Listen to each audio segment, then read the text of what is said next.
Chapter 1034. Harold occupied Ward's body. His young and handsome face was distorted by fear. His eyes were filled with hatred. He had already noticed that another strange monster had appeared in the sky, strangling the Mi-Go he was controlling. And from the portal that was opened, not a single monster had come out of it. Originally, Harold had been worried that the monsters pouring out of the portal would be out of his control. But now he just wanted to kill those damned hand and society ninjas as soon as possible and obtain the magic blade he yearned for, tyrannical. The alien creature he was relying on was being entangled by another group of creatures that looked like a mix of bats and flying lizards. Hand and Society's Alexandra was damn tough. Although she was injured, she still relied on the strength of the Black Sky Demon to hold on. At this time, only Alexandra and Madame Gao were left in the Hand and Society.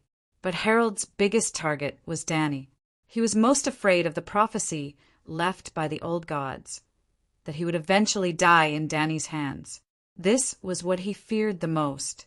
Danny's body was smeared with Mi-Go's blood, the sticky green mucus that had dried up and left behind a gelatinous trail. You've already obtained everything. My company, the Rand family's inheritance, stocks and real estate, I've given you even more. I'm the one who managed to grow the company. If it was your adventurous father instead, Herod Industries would still be a small, insignificant company. I've given you everything that you deserve. Why are you still not satisfied? Harold's face was filled with hatred as he stared at Danny, who was covered in wounds and surrounded by Mi-Go. If not for Bayaki's sudden appearance, forcing Harold to send a portion of Mi-Go to stop him, Danny would already be dead. The fungal carpet on the ground caused the drought demon's true energies, lethality, to plummet. Now, these terrifying creatures had adapted to the intense drought around Danny and the erosion of the drought demon's true energy. Some tenacious yellow-green tentacles in a half-withered state had already approached Danny's feet. They were quickly adapting to the environment.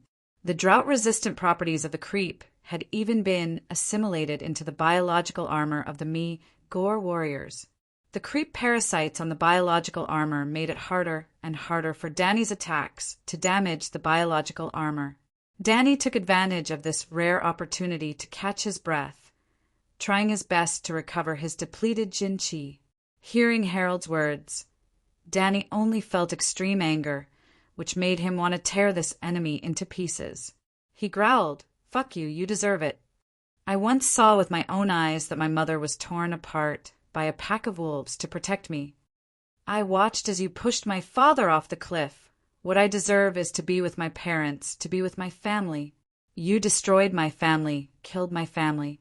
All of this that you've personally caused, can no longer be undone. I can only use my blood to wash away my hatred." Danny's heart was filled with endless resentment, endless anger, and an indescribable sorrow, and sorrow made him feel as if a boulder had fallen into his chest. He could only vent his anger on the enemy in front of him who had killed his parents.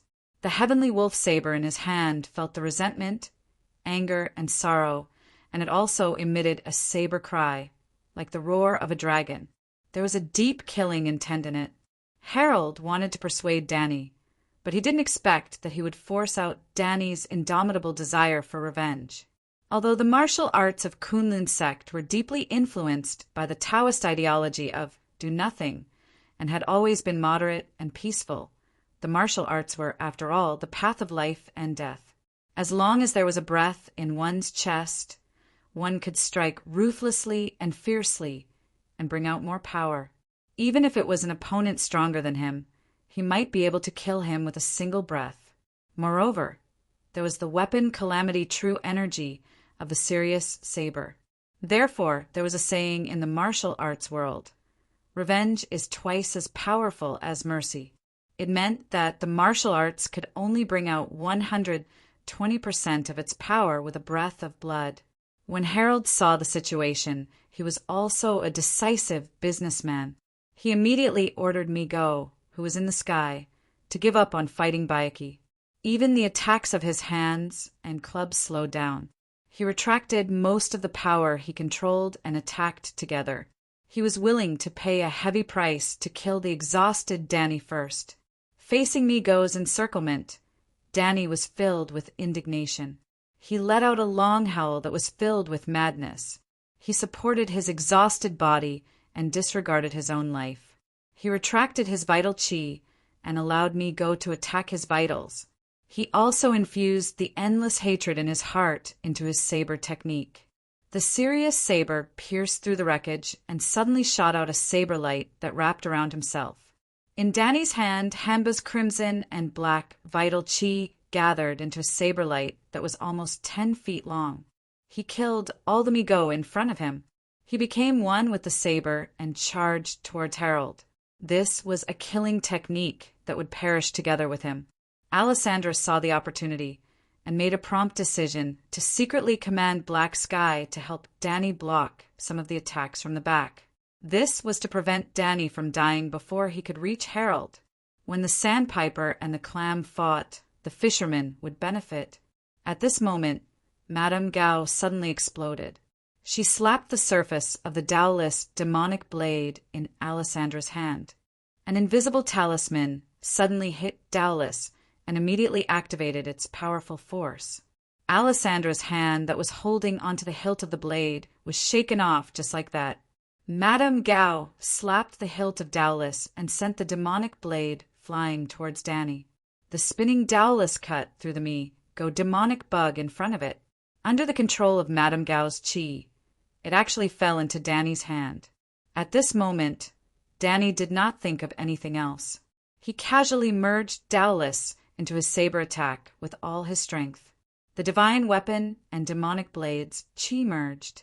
Suddenly, the saber light rose and expanded by 30 feet. It crossed a distance of several tens of feet and pierced through Harold's chest. Even though Harold was a business tycoon and was skilled in calculations, he did not expect such an unforeseen event. Originally, Danny had only had a 10% chance of crossing the 100-meter distance and cutting down Harold with his blade. Harold wasn't someone who didn't have any trump cards hidden up his sleeves. Who would have thought Madame Gao would suddenly attack her boss and give tyrannical to Danny? As the power of this blade skyrocketed, no matter what trump card Harold had, he could not use it. Just like that, his chest was pierced through by Danny. His entire body's blood essence was sucked away by the two divine weapons and devil blades in his chest. The drought demon's vital energy had sucked away all the water in his body. His originally young body instantly turned into an old, withered corpse. Madame Gao's other palm directly hit Alessandra's chest. This boss of the Hand Alliance, who was also the elder sister that Madame Gao had followed for hundreds of years, trembled violently and went limp. This sudden turn of events stunned everyone present. The Mi-Go bees that had lost control gathered together and covered the superior Mi-Go who was carrying the brain container to escape. However, Strange casually pulled them into the mirror dimension, along with Bayaki. He was prepared to kill or expel these monsters. Alessandra clutched her chest and looked at Madame Gao. She said in a low voice, "You, how did you control Taoist black space? You can't possibly let me go. I am the master of black space. Only I can use this demonic blade through black space." Madame Gao did not want to answer. She stepped forward and prepared to kill Alessandra with a palm strike. But someone clearly didn't want her to become the first villain in Marvel to do something bad and not explain. Chin Ong explained, "It's the Supreme Phoenix Scroll of Deconstruction. Madame Gao has always been the leader of the Han Peace Society in China. I don't know what method she used, but she actually obtained the Supreme Phoenix Scroll of Deconstruction, which was left behind by Zhang Daoling, who borrowed the power of the demonic blade tyrannical to destroy mountains and temples and establish the Dao sect. It's a high-grade Supreme Phoenix Scroll of Deconstruction. The prestige of the Zhengyi Alliance is the foundation of the Celestial Master Taoism. Nominally, Master Zhang Daoling received the decree of the Grand Supreme Elderly Lord to pardon the ghosts and deities of the world. but in fact, he borrowed the power of no Tao to control the old qi of the six heavens, the contract between the ghosts and deities of Sichuan. After Zhang Daoling used the power of no Tao to destroy the temples, he made a pact with the ghosts and deities, establishing Taoism to worship the ghosts and deities, and using the power of the Zhengyi alliance to control them. The Taoist Tao is in the hands of Zhang Jiao, and there is almost no in-depth research on it. How can it compare to Taoism, which has been passed down for 1,000 years after Zhang Jiao? It has practically created the foundation of the sect, and is used to ascend to godhood and exorcise ghosts. Ordinary people would find it hard to imagine that the foundation of Taoism, one of the orthodox sects in China, is actually a demonic blade. But in fact, ever since the Taoist Tao was recast by the school of Yin-Yang, it was passed down from Zhuang, Zhou to Zhang Daoling in the Eastern Han Dynasty. At the end of the Eastern Han Dynasty, it was taken by Zhang Jiao. After Zhang Jiao died, Zhang Lu killed his brother and regained the Taoist Tao. Since then, the Taoist Tao has been passed down in the hands of Taoism. Lin Lingsu established the Xinqiao sect and tried to create the Jade Emperor. At the end of the Northern Song Dynasty, the Taoist demon blade was persuaded by Wang Chongyang to pass it down to Chuanjin Taoism. Later, Chuanjin lost the Taoist demon blade to Dharma King Basiba in Didu.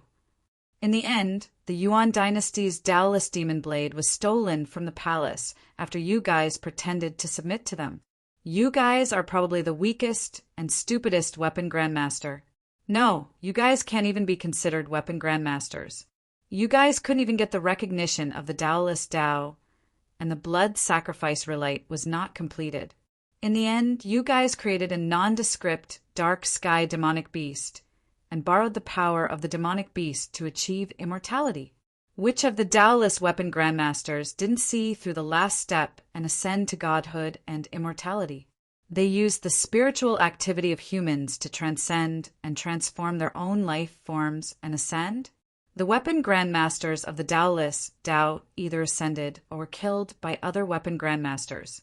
For example, Zhang Jiao. He stole the Taoist Tao for nearly 100 years, but he still had a mortal body. You guys are a disgrace to the Taoist Tao. Alessandra listened to Qin Ang's sarcastic explanation, and her face looked like it had opened a sauce and vinegar shop. Red, black, and green all mixed together. However, Chenang ignored her. He turned around and looked at Madame Gao, who had retreated to the side of Danny, who could barely get up. Chun Ang's eyes shone brightly, and he sighed in admiration. I didn't expect that you were the one who hid the most. I thought that Harold was already the mastermind behind the scenes.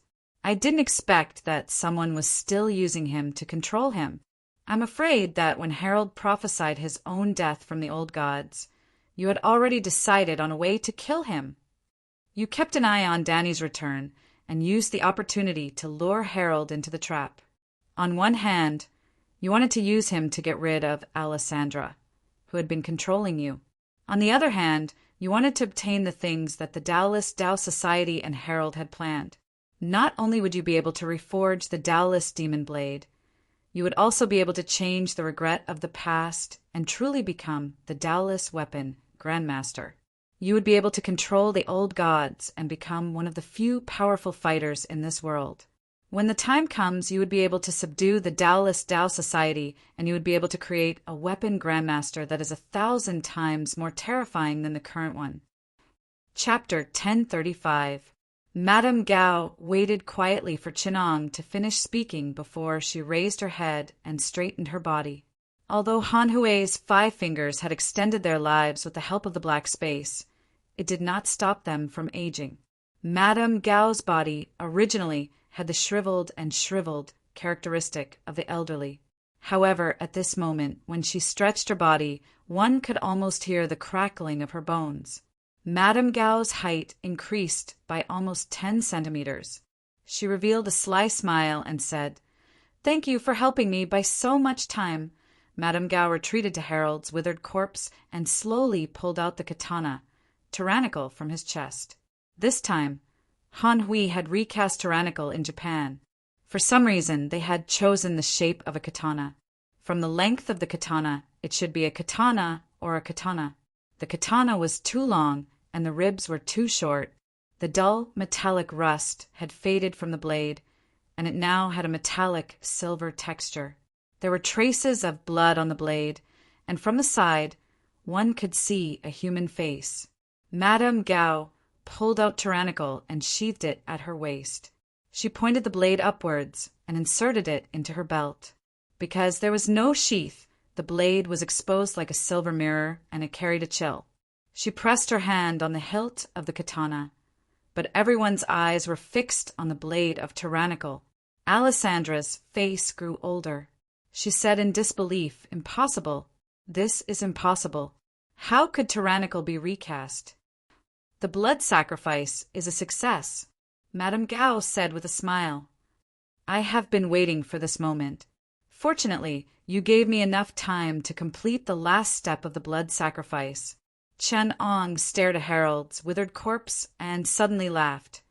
"We overlooked the abnormality of Harold's corpse. Originally, everyone thought that this was a normal situation caused by the erosion of the drought demon's vital energy. However, we overlooked that the withered corpse might not necessarily be due to water evaporation. It could also be due to the blood being sucked dry. Harold was the last sacrifice. You used his blood to complete the blood sacrifice." Alessandra ignored her severe injuries and shouted, "Impossible!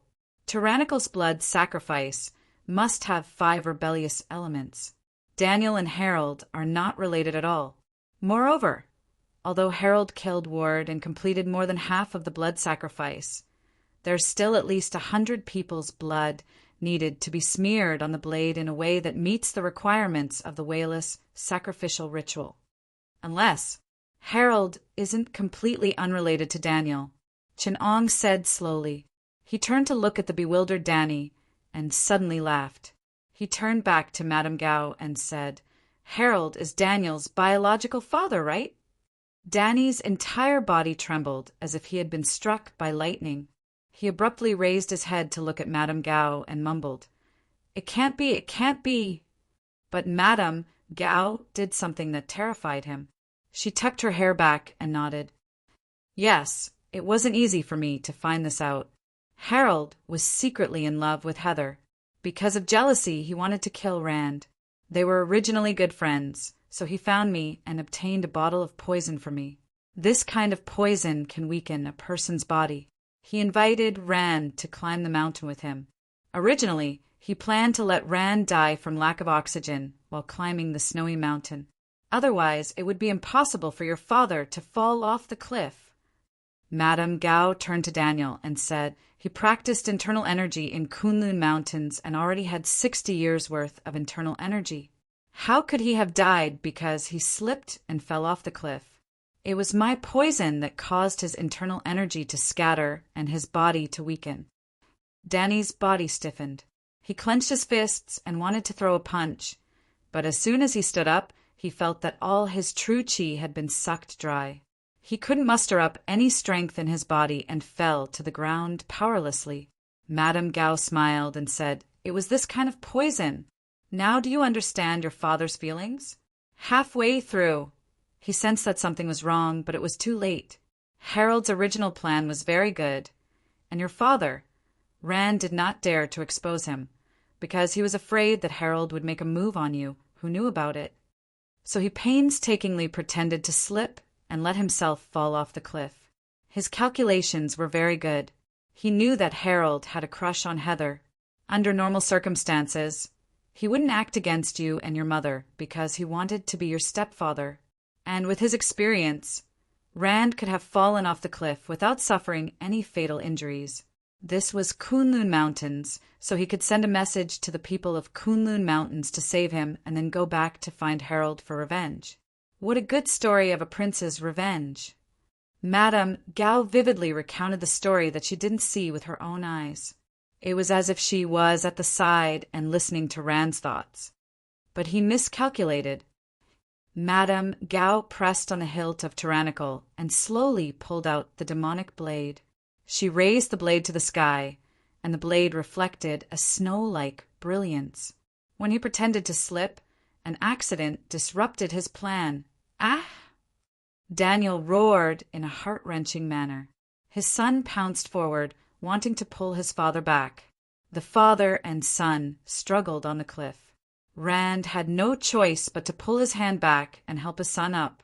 However, at this moment, Harold was tormented by the jealousy in his heart. For some strange reason, he pushed Rand. That was truly a foolish action. He exposed his jealousy in front of everyone. Heather crazily went to hit him, and Harold directly pushed her off the cliff. What a cruel man! Rand fell off the cliff to protect his wife and son. At this time, he was still able to protect the two of you and didn't suffer any serious injuries. But he himself was seriously injured. With the cold of the snowy mountain, how could 2 women and children survive the night in the majestic Kunlun Mountains? So Rand sent out a secret signal and called for the people of Kunlun Mountains. He then transferred 60 years' worth of internal energy into your body to protect you from the cold and frostbite your internal organs. Your mother is an adult, so it shouldn't have been difficult for her to hold on until the people of Kunlun Mountains arrived. But another accident happened. You met a pack of wolves. Don't say any more, Daniel roared. But Harold actually had an affair with Heather. What he didn't know was that you were actually his son. Madame Gao suddenly revealed a big piece of information. Daniel's eyes were already bloodshot. He forcibly resisted the poison and stood up, his veins bulging. You. Shut up. I won't allow you to insult her. Daniel's wounds had already healed, but they had already ruptured because of his unusual agitation. The serious saber that was stuck in Harold's chest trembled slightly. Danny's blood floated in midair like pearls and was carried by an invisible necklace towards the serious saber. It was then absorbed by this divine weapon.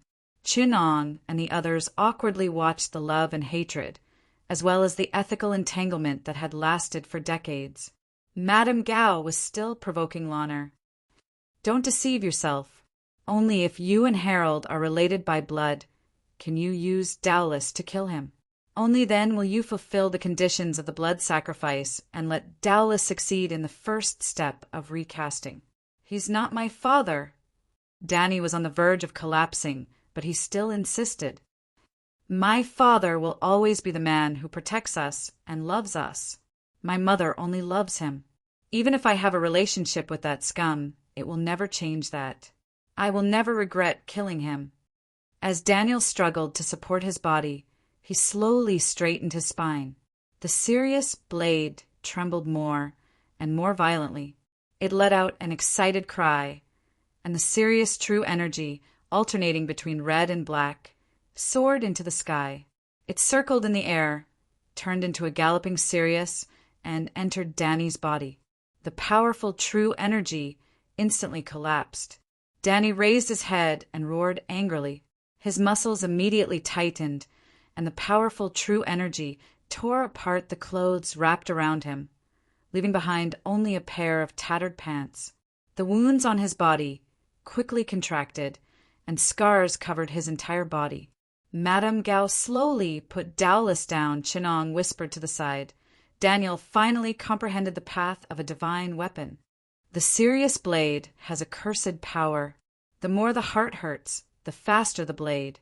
The power of the green cloud cover. Green is also green.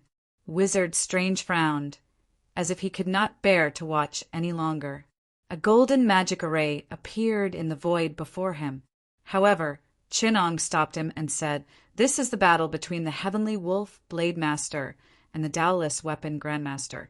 It's the destined showdown between the divine weapon and the devil blade. If anyone else interferes, they will only be repelled by the divine weapon and the devil blade. Trust me, you don't want to suffer a joint attack from them. If I help him, will he still hit me?" Strange said angrily. Chin-Ong looked at the determined Danny and said slowly, "Revenge is a fine wine that can be drunk to one's heart's content. It can't be given to anyone else. Now, he'll kill anyone who dares to interrupt his revenge. But that old woman is clearly taking advantage of this. Strange said, "Even a ghost wouldn't believe that she doesn't have a scheme." Tyrannical, who has been completely reforged, is clearly superior to the broken Sirius blade. Daniel, who is exhausted and riddled with wounds, is definitely not a match for Madame Gao in her perfect condition. If Madame Gao wins, she can use Dowless to control Daniel and turn the Sirius blade master into her puppet. Why didn't you stop her if you knew? Strange said angrily. Qin Ong was exceptionally calm. He even revealed a mysterious smile. That's normal reasoning, but martial arts and divine weapons can't be so easily calculated. Madame Gao only wields divine weapons as if they were hammers and dung forks. Although Daniel's body is exhausted and broken, his soul is filled with grief and pain, just like Temujin in the past. He has touched upon the power of divine weapons on a deeper level. Victory and defeat are far from clear. Qin Ong glanced at the dying Alessandra. This Madame Gao has the meticulousness and prudence of a woman, but also the boldness and determination of a man. She used Harold to divert attention and get rid of Alessandra. Then she used Danny to get rid of Harold, reforged the demonic blade, and used it to become the master of Dowless. Finally, she made a move herself and made Daniel her puppet. Chapter 1036. Madame Gao's greatest regret came from her lack of familiarity with Lawless' magic blade. Whether it was to find someone to replace her as the leader of the society or to endure under the circumstances, Madame Gao gave up on the fight for control of Lawless and handed it over to Alexandra. As a result, she did not have the opportunity to familiarize herself with Lawless's power. Alexandra was like a lioness, wary of anyone who tried to steal her power. Her control over Lawless, which in turn affected Black Sky, was the key to her control over the other four fingers. She would not allow anyone else to touch her. Since Madame Gao chose to endure, she naturally lost the opportunity to familiarize herself with Lawless. Only when Alexandra let go of Lawless and let her complete the mission did she secretly confirm that the might of the Righteous Alliance spell scroll she obtained during the Republic of China era could affect Lawless to a certain extent. She did not have the opportunity to dig deeper into Lawless's power. It could be said that even though she had recast Lawless and obtained the initial recognition of Lawless as a weapon master, however, her understanding of the power of the magic blade in her hand was not as good as that green-haired kid who relied on his endless grief and anger to summon the divine weapon in his hand. Madame Gao calmed herself down and used her aura to infuse the demonic blade in her hand. As she exchanged auras, the Jinqi in the demonic blade sprouted like a seed, growing and comprehending the demonic blade's terrifying power. She stalled for time so that she could familiarize herself with the magic blade in her hand. Fortunately, Qin Ong was very cooperative and kept exposing her various schemes. Madame Gao secretly sneered. The contents of a plan that has already been completed are meaningless. No matter how much I say, these are all things that happened in the past. What use are they to the present? That was why she cooperated with him and told him about how she had used Harold to probe Rand after she discovered that he possessed the inheritance from Kunlun. In the end, she plotted against him. This secret even gave her a huge advantage when she plotted against Alexandra today. It was also the foundation of her plan to take over Lawless. This plot was formed from her hundreds of years of studying Alexandra's personality and behavior. It was rooted in the secrets that she learned when she plotted against Rand and formed the recast plan for Lawless. In the end, she found the last piece of the puzzle in China, Daniel. As for Daniel's identity as the owner of a divine armament, it was an unexpected surprise. Madame Gao knew very well that, as a schemer, it was pointless to haggle over every ounce of intricate planning. The reason why a conspiracy was because the power of the person executing it was small and weak. It was difficult for them to influence the bigger picture, and there was no need to control every single condition of the execution of the conspiracy. Trying to control every single detail of the plan in their hands, as some schemers did, was unbelievably foolish in her eyes. With such power, why didn't he use overt schemes to suppress others? The true charm of conspiracies lay in the deep excavation of every bit of one's power, extending one's tentacles into every corner, constantly grasping secret information, and then using the power of the situation to make use of the constant changes of the situation. With the advantage of information, through continuous planning, one could obtain the relative information advantage of a specific time and place, covering the information that the opponent grasped, controlling and influencing the opponent, and finally, at the critical moment, using one's own information advantage to complete a fatal blow. Just like this time, Madame Gao didn't have any advantage in terms of power. No matter if it was Harold who controlled the evil god Spawn or Alexandra who controlled Tyrannical, she wasn't a match for either of them. Daniel wasn't under her control either. In the beginning, Madame Gao didn't have any advantage, but she made full use of the information that she grasped: Daniel's background, Harold's fear, the evil god's prophecy, Tyrannical's secret. In the end, the one who took advantage of the situation and became the final victor of this series of changes. This was the essence of conspiracies. Conspiracies were a type of information warfare. To execute a conspiracy, one had to have the vision and determination of a strategist, grasp the wisdom of the game, and ignore the momentary gains and losses of a city or a place. Furthermore, one had to be good at grasping opportunities and also learn to give up. A conspiracy that hadn't been activated would never fail. The only time a conspiracy would truly have a flaw was when it was approached by someone. Thus, if a plan had to be completed, then the conspiracy would already have failed halfway. This was because a conspiracy that couldn't withstand any variables was a conspiracy that was close to failure. A conspiracy is at its most powerful when it can be activated, but it can also be unactivated. This was the wisdom that Madame Gao had painstakingly comprehended. Schrodinger's conspiracy. In this scheme, Harold's conspiracy was the most clumsy. This was because his plan couldn't withstand any variables, and it couldn't withstand failure. The moment he summoned the evil god Spawn, he had forced himself into a dead end. If he couldn't obtain Tyrannical, he would definitely lose.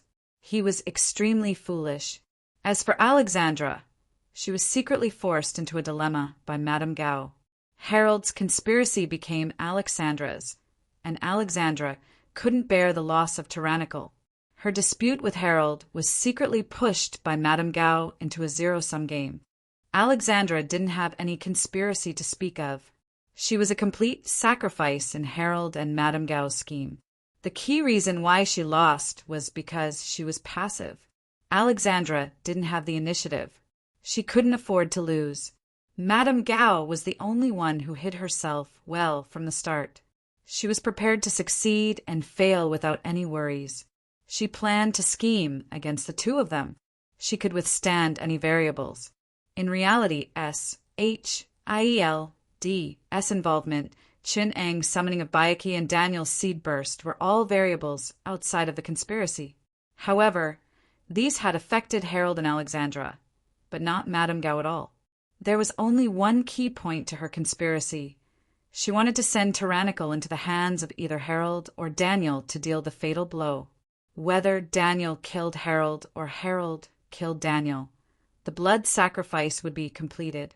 She didn't even trust the evil god's prophecy. Only if she failed at this crucial point would her conspiracy fail.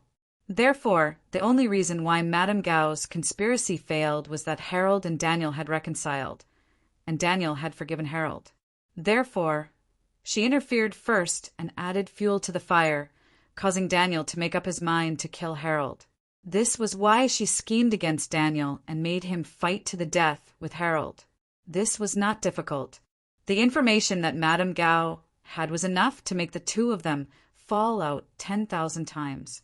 She still hadn't provided the big information.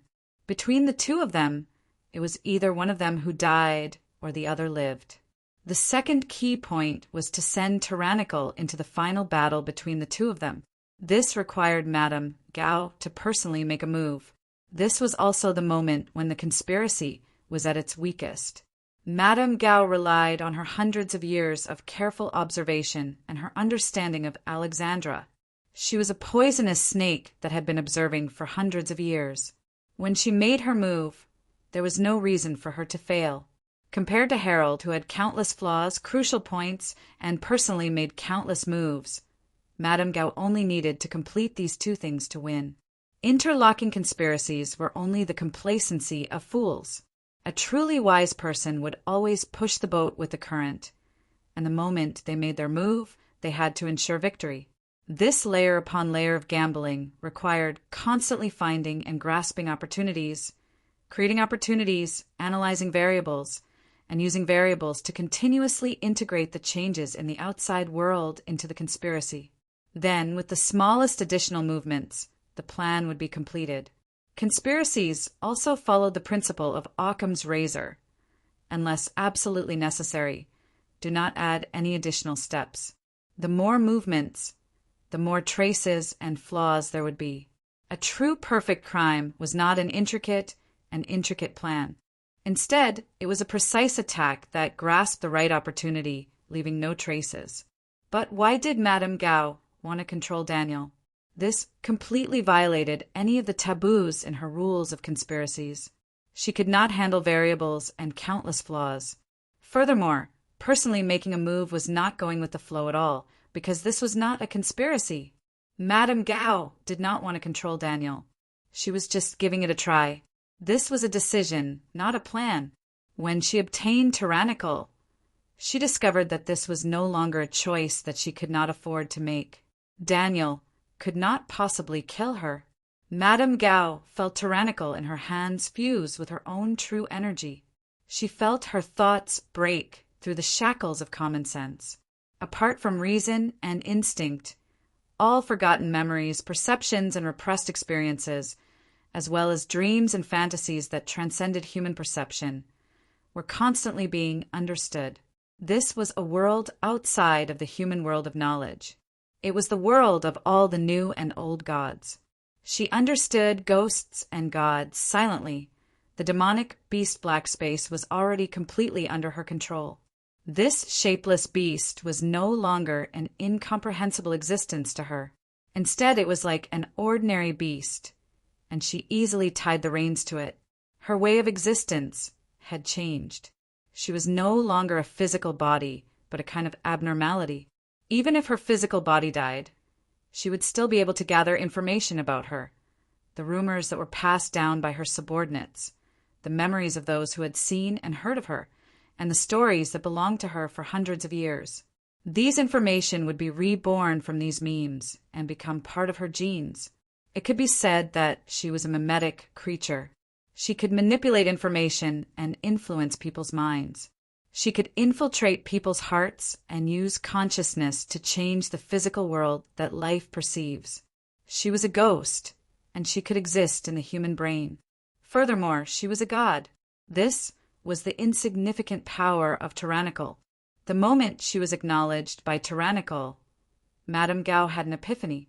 She finally understood the vastness of the universe and the limitlessness of time and space. What did humans count for? Daniel, Alexandra, Harold, Luke Cage. What did Chen Ong count for? They were just ants, dust. She finally detached herself from this game of chess and jumped out of the computer. A mere Daniel could not become the master of the god armament. He was just a chess piece. There was no need for any schemes against a chess piece. This choice was just a game of chess. So what if she succeeded? So what if she lost? When she knew that she could not control the Sirius blade and Tyrannical at the same time, Daniel became meaningless to her. Chapter 1037. Madame Gao held Tyrannical in her hand. The katana's blade faced the sky and slowly slashed down, aiming directly at Daniel. A formless, sharp aura suddenly closed in without a sound, forcing Daniel to instinctively turn his head to the left, avoiding the sharp aura with his eyes. Tyrannical was not a magic blade, but even so, it was difficult for Daniel to look directly at its sharpness. In the sky, the Mi-Gos that had already gained the upper hand began to move. These hideous and strange alien creatures were covered in a green fungal carpet. The fungal carpet squirmed as if it had a life of its own, secreting mucus to nourish the biological armor beneath it. The compound eyes of these alien creatures turned, and the fungal carpet formed by countless tiny tentacles on the biological armor suddenly took root. The tentacle-like roots easily broke through the defense of the biological armor. The tiny black roots were like long hair, densely intertwining and spreading downwards. The bodies of these mutants trembled violently as if they were in great pain. Those black hair-like things grew out of their compound eyes and spread under their bodies. In the sky, one after another, the Megogs fell from the sky like dumplings, smashing to the ground with loud bangs. However, when the bodies of these alien creatures hit the ground, they only made a dull thud like leather. They were like lifeless leather bags, obviously no longer made of flesh and blood. The roots and tentacles of the mycelium grew densely and quickly covered the surface of the alien's body. Like the silk of a fungus, a pile of green hair formed a cocoon. Inside the cocoon, Mego seemed to be undergoing a terrifying metamorphosis. From time to time, the fungus that had eroded the cocoon could be seen writhing violently under the cocoon. Although Daniel was momentarily stunned, he quickly calmed down. Wizard Strange and Chen-Ong were calmly watching from the side. Seeing such a change in the monsters in midair, Strange was the first to lose his patience. He carefully observed the condition of Mego, who was being corroded by the fungus, and glanced at Chen-Ong. "You're the one who suggested not to interfere. Now that the situation has changed, did you expect it?" Chen-Ang's expression did not look good, but he still put on an indifferent expression and said, "The core strength of Wu Dao has always been unknown. His ability to control ghosts and gods is a secret of Taoism that is not passed down. However, based on the abilities of the previous weapon masters, it is not difficult to see that Tyrannical does not control the power of ghosts and gods, but the human heart. Megos belong to an alien fungal creature. The consciousness of these low-level warrior races is too simple, and the neural fungus that makes up their consciousness is easily controlled by the outside world. Now that Harold is dead and Megos is out of control, it has become the easiest power to control here. Madame Gao will definitely not let them go." Madame Gao used the unknown fungal carpet on the ground to first infect and control the collective consciousness of the fungal carpet, using the collective consciousness of the fungal carpet as a springboard. She infected the Megos. "I just don't know what she did to these alien mutants with her tyrannical power, no matter what it was." Strange said, "Madame Gao, who controls the magic blade, is too dangerous. We must get rid of her. Otherwise, who knows what kind of disaster a magic blade master will cause in New York?" Chen-Ong gave him a sidelong glance. "If you can do it, then do it. I'm happy to see you take care of her. Of course, it's not too bad if she takes care of you, hee." Strange's expression was ugly, but he did not dare to say that he would easily take care of Madame Gao. From the changes that had happened to the Megos, he saw an unpredictable danger. Luke looked at the two people who were not friendly to each other and felt a little helpless. He did not know why the two of them could not see eye to eye with each other. With a clang, although Daniel was holding a weapon that looked like a half-melted iron rod, half of the rod was full of dents and even a little twisted. It was hard to imagine that this was one of the 10 divine weapons of Middle-earth, the celestial wolf blade that had once dominated and conquered the world. Although the blade was broken beyond recognition, it could still produce a resounding blade cry. Daniel's true energy gradually became restless. True energy and the divine weapon resonated with each other, like a giant electromagnet absorbing molten iron. The scorching true energy absorbed the divine weapon, gradually changing its atomic structure, bringing with it a faint magnetic force, and then rapidly strengthening. He raised the iron rod. There was no sharp blade, but it was wrapped in incomparably vicious true energy. It swept like the wind, burned like fire, and corroded like water. It was poisonous true energy that could corrode everything. Madame Gao looked at Danny, her eyes filled with the shrewdness of an old person. An invisible beast pounced over. This beast existed between illusion and reality. It was Black Sky, the supreme weapon and deity that Hauhue worshipped.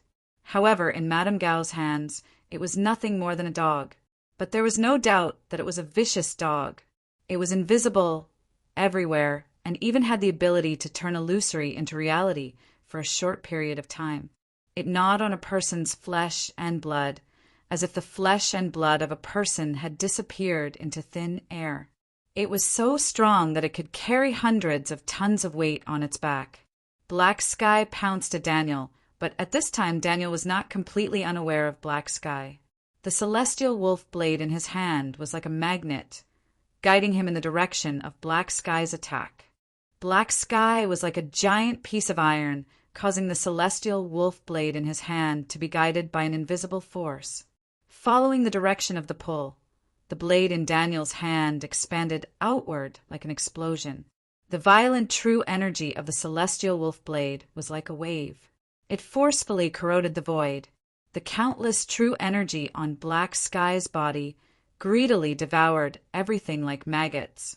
It was like a sandstorm that wore away Black Sky's body, and like water that corroded Black Sky's life force.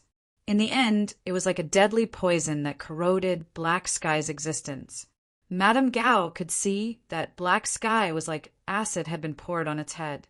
It kept melting, and its body turned into pus and blood that dripped onto the ground. Just one drop was continuously corroding the ground, quickly corroding an area of several square meters. Madame Gao's expression was relaxed and indifferent. She only snorted coldly, "Trash!" Black Sky whimpered like a kitten, revealing a terrified expression. It hid behind Madame Gao, making people want to press it down and yell at it. "Can't you have some dignity as a demonic beast?" Madame Gao kicked it, causing it to stagger. Like an injured little beast, it wailed and hid. Chapter 1038. True energy rushed out of the Sirius blade in Daniel's hand, condensing into the phantom of a galloping Sirius. It struggled behind Daniel, almost breaking out of his body to devour him. As the phantom of the Sirius howled at the moon, a ferocious aura emanated from it. The ferocious face of the Sirius kiss was filled with malice. The tentacles that popped out of the cocoon paused, the tiny tentacles all over the tentacles, keenly sensing the strong malice. The monster in the cocoon seemed to be thinking about the difference between itself and the vicious beast outside. Then it carefully retracted its tentacles and put on the broken cocoon. It seemed to feel that something was wrong, so it carefully wriggled in the cocoon and carefully sealed the hole in the cocoon to cover it up. All of this happened under everyone's eyes. Luke Cage and Strange had strange expressions. Daniel snorted coldly and turned his attention back to Madame Gao. As for Chinong, he almost laughed out loud. Inferior Mi-Go was a battle consumable, commonly known as cannon fodder. In the Yugis fungus family, it was a consumable with low intelligence and suppressed life instincts. It could not be considered a complete, intelligent life. Although they had all the characteristics of life, in reality, they were a type of biological weapon developed by Mi-Go. Madame Gao had used Tyrannical's power to corrode and change their essence, giving them life and spirituality. However, in the field of biological weapons modification, Madame Gao was a complete novice. She had borrowed Tyrannical's power to modify them imperfectly. She had only crudely controlled Tyrannical, complementing the life instincts of these monsters to make up for it. Madame Gao had thought that by letting nature take its course, she would be able to obtain a stronger species. However, she had forgotten that survival was the greatest instinct of life. Fear was the intrinsic nature of genes and even memes. It was not necessary for a living being to be aggressive. It was not necessary for a living being to be fearful in combat. What was truly important was to learn to be afraid. The creatures in the cocoon had learned this perfectly. From the perspective of the evolution of life, this was great. These artificially created lives overcame the influence of the alien Mi-Go on their genes, overcame the gene expression that was not afraid of death, and evolved the instincts of fear and camouflage. They even learned the skills to play dead in front of powerful challengers and avoid battles. It could be said that they had become a new species that could survive and reproduce for a long time. But Madame Gao might not like this sort of evolution. Strange came back to his senses. He looked at the alien xenogeneics in the cocoon and said, "This looks like a good thing, but we can't leave these new life forms on Earth. We have to send them back to where they belong." He turned to Chenong and said, "The power of that demonic blade doesn't seem to be that terrifying." Life is hard to be bound. Chenong sighed with emotion. Many people want to control life and create species for war.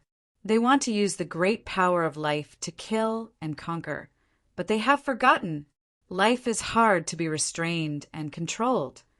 The history of humans using animals as weapons and participating in wars is almost as long as the history of war itself. But those lives, they did not succumb to war. They were still thriving. They still retained their nature. Why did the flames of war burn? Why did the autumn leaves fall? Nature cannot be taken away. Even if they are born in a laboratory, even if their instincts are suppressed and controlled, there will be a day when they will break free and shine with the brilliance of life itself. Chenong smiled and said, "Therefore, for Tyrannical, who creates controllable memes, the real difficulty lies in controlling the most primitive impulses of life and suppressing their survival instincts. Only a truly powerful weapon grandmaster can use Tyrannical to create and enslave high-level meme life forms, gods. Otherwise, it will be like Alexandra.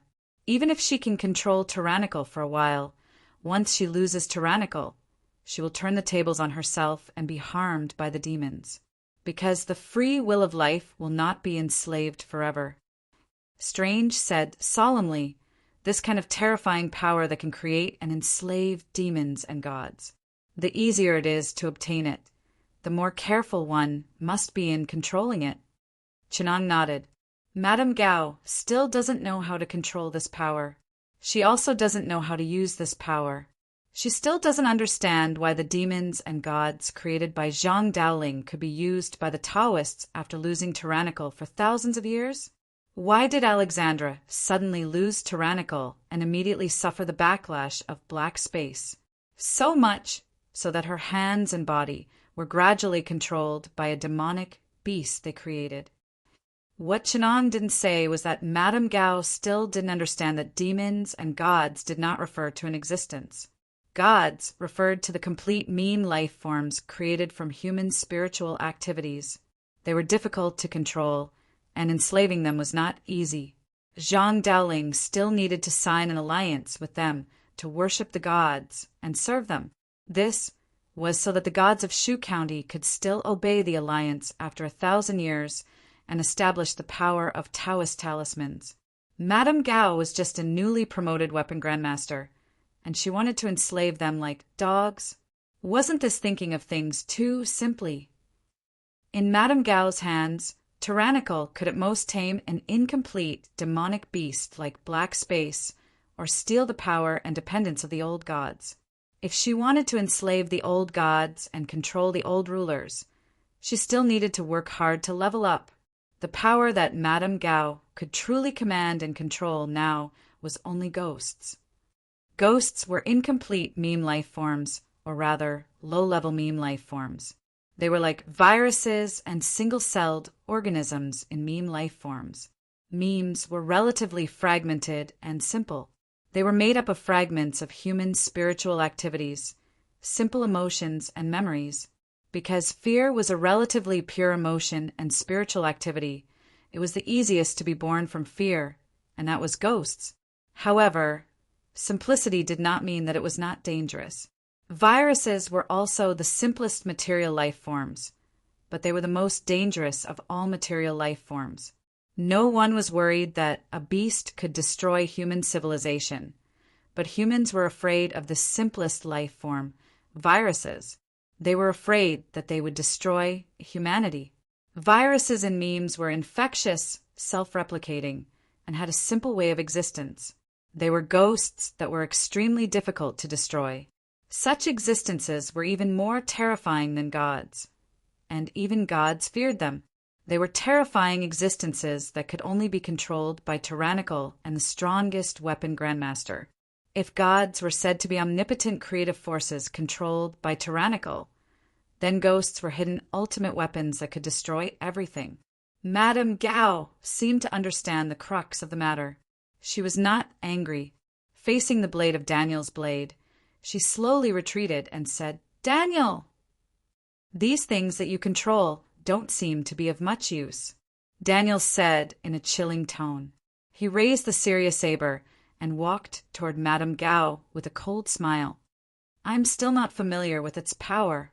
Madame Gao caressed the blade of tyrannical and smiled. "But I will never fail because I have seen through your fear and your weakest side. There will always be a shadow in your heart. If you don't fix the hole in your heart, you will never be able to defeat me." Daniel roared angrily. "I don't think there's anything that can stop me from taking revenge." He had just finished speaking when he found himself sinking into darkness. His surroundings grew colder and colder. The cold wind whistled past. Daniel sneered. "You want to control me with a mere illusion? You underestimate me." He raised the serious saber and borrowed the power of the divine weapon to tear the illusion apart. At this time, Madame Gao's voice came from behind him. "Is that so?" Daniel turned his head and saw a canine standing in front of him. It had a long face, a protruding nose, and pointed ears. It was a wolf. This cunning animal had a smile on its face. Its eyes were cruel and cunning. This animal was ferocious to ordinary people, but not worth mentioning to the strong. But it caused Daniel's soul to leave his body. He trembled slightly. It was as if he had returned to his weakest childhood. He gradually could not lift the serious saber. In the eyes of the beast, his body had shrunk back to when he was only a few years old. His young body shivered in the cold wind. The wolf laughed like Madame Gao. "What really frightens people is often fear itself." A woman's voice came from behind Daniel. "Daniel, run." Daniel's body trembled. His powerful Jinchi had disappeared. He could not even hold the saber in his hand tightly. The wolf pounced behind Daniel, but he did not dare to turn around. He knelt on the ground, trembling. "This is the power of a ghost." Chenong sighed. "It is not that the ghost itself is powerful. It is that when humans face ghosts, they become very weak." He encountered the wolf when he was afraid of being a child. The wolf ate his mother. Even though he is so powerful now, when faced with this scene when he was a child, he could not help but become weak. Strange looked at the terrified Daniel and sighed. Chenong did not agree with him. He is not afraid of the wolf. He is afraid of this memory. He is afraid of what he did not see. He is afraid of the unknown in his memory. So he does not dare to turn around. In front of a ghost, he is just a child. Ghosts are not powerful. It is when faced with them that humans become weak. What truly frightens people is often fear itself. Unless he turns around and faces everything, he will never have the power to kill the wolf. He will always be a child. When faced with a ghost, the only strength he can rely on is the endless courage in his heart. Chenong slowly turned around and walked into the darkness. "Go back. He has already lost." Strange's figure also gradually faded. He sighed. Be that as it may, it is too cruel for a person with such a shadow in his childhood to face the day he lost his mother, to face that memory, to face what will happen after he escapes. Not everyone has that kind of courage. Chenong's voice came from the darkness. "But war is cruel. The confrontation between the Lord of divine weapons and demon blades is not a battle, but a battle between two people. Only strength is needed in battle, but war is unscrupulous. Every weakness can lead to a crushing defeat." He does not dare to face the fact that his mother died in the mouth of the wolf. He does not dare to face the guilt and despair in his heart. What he is most afraid of is not what he did not turn around to see, but the fact that he ran away. The guilt in his heart makes him not dare to face it, although it is not his fault. Strange said sympathetically, Strange looked back at Daniel, who was kneeling in the darkness and shivering. There was nothing behind Daniel, only darkness, but he did not dare to turn around, until fear and darkness gradually engulfed him. Returning to reality, Daniel knelt on the ground with a dazed expression. Madame Gao's figure had disappeared. If not for the serious blade protecting him, he would have been swallowed by the ghost. Strange did not know why Madame Gao would suddenly run away in such a good situation. But the sky was covered in dark clouds, and there was a faint rumble of thunder. The sudden gust of wind made him tighten his collar. He muttered, "It looks like it's going to rain. Then I don't want to be busy banishing those mutants in such bad weather. I should be sitting in the attic reading, listening to the rain and drinking afternoon tea. You have ruined my afternoon tea time. When you are done, you can go to a time zone that is still afternoon." Chen-ong laughed. "Anyway, for a Kamartaj mage, time is meaningless." Chapter 1039. A deafening clap of thunder rumbled across the sky. A gorgeous rainbow came riding the wind and rain, just like a bolt of lightning streaking across the sky. Countless colors converged into a white light that fell not far from Chen-ong and Strange, illuminating the port area. In the middle of the desolate containers, a charred complex pattern was imprinted on the ground. The colorful light dissipated, and a man in armor and a red cloak stood on it, carrying a hammer. Thor had just come down from the Rainbow Bridge when he saw two people standing in the ruins of a warehouse looking back at him. He picked up the hammer and spread his hands. "Hi. 2. Midgardians. Did you see a group of aliens or monsters or spaceships passing by here?" "Yes." Strange shrugged. "Aren't you just one?" Thor looked him up and down, then tiptoed with the hammer and smiled. "It sounds like you know me?" Dr. Strange snorted coldly and said, "Of course, once upon a time, the last Sorcerer Supreme before me. The thing he did the most was to help you group of self-proclaimed gods clean up the mess of the Asgardians." Thor smiled. "So you're a sorcerer from Earth." He explained, "I didn't come here for any other reason. I just saw that the group of me, GS, and Ursa Major seemed to have opened a spatial door to Earth. As the ruler of the 9 realms, Asgard was duty-bound to come and check it out to protect Midgard from invasion. You know, we're not enemies." Chen-ong looked at the Byakees that had flown into the distance and had to interrupt them. "Those aliens are over there. Don't ask so much, just send them away." Thor turned his head and looked in the direction Chen-ong was pointing. The Byakees, which had the characteristics of birds, bats, insects, and so on, were just a few black spots in the sky. The meat GS that had been infected by the tyrannical power were still quietly hibernating on the ground, not far away. A suspicious wriggling sound came from under the cocoon, and a compound I carefully peeked out from the hole. When it met Thor's eyes, it quickly retracted. The thing inside hesitated for a moment, then suddenly slid out of the cocoon. Its 8 limbs lay limply on the ground. The tentacles were twisted, and the compound eye's lens was covered with a layer of gray. It was a humanoid creature that looked like a moth. Its face was sinister, and its body was twisted. Its death was too horrible to look at. Thor watched with interest for a while, then turned to ask the two of them, "Is it playing dead?" Thor squatted in front of the thing and poked it twice with his hammer. The thing's body was stiff and emitted a fishy smell. The white hairy tentacles all over its body were dim. It looked like it was really dead and stiff. This little thing doesn't seem to be my impression of Jimmy Go, although I haven't seen those bugs for a long time. But their ugly appearance still left a deep impression on me. They don't know how to play dead. Thor observed for a moment, then looked back at the two. Chen-ong said in a low voice, "Playing dead is a typical animal escape behavior.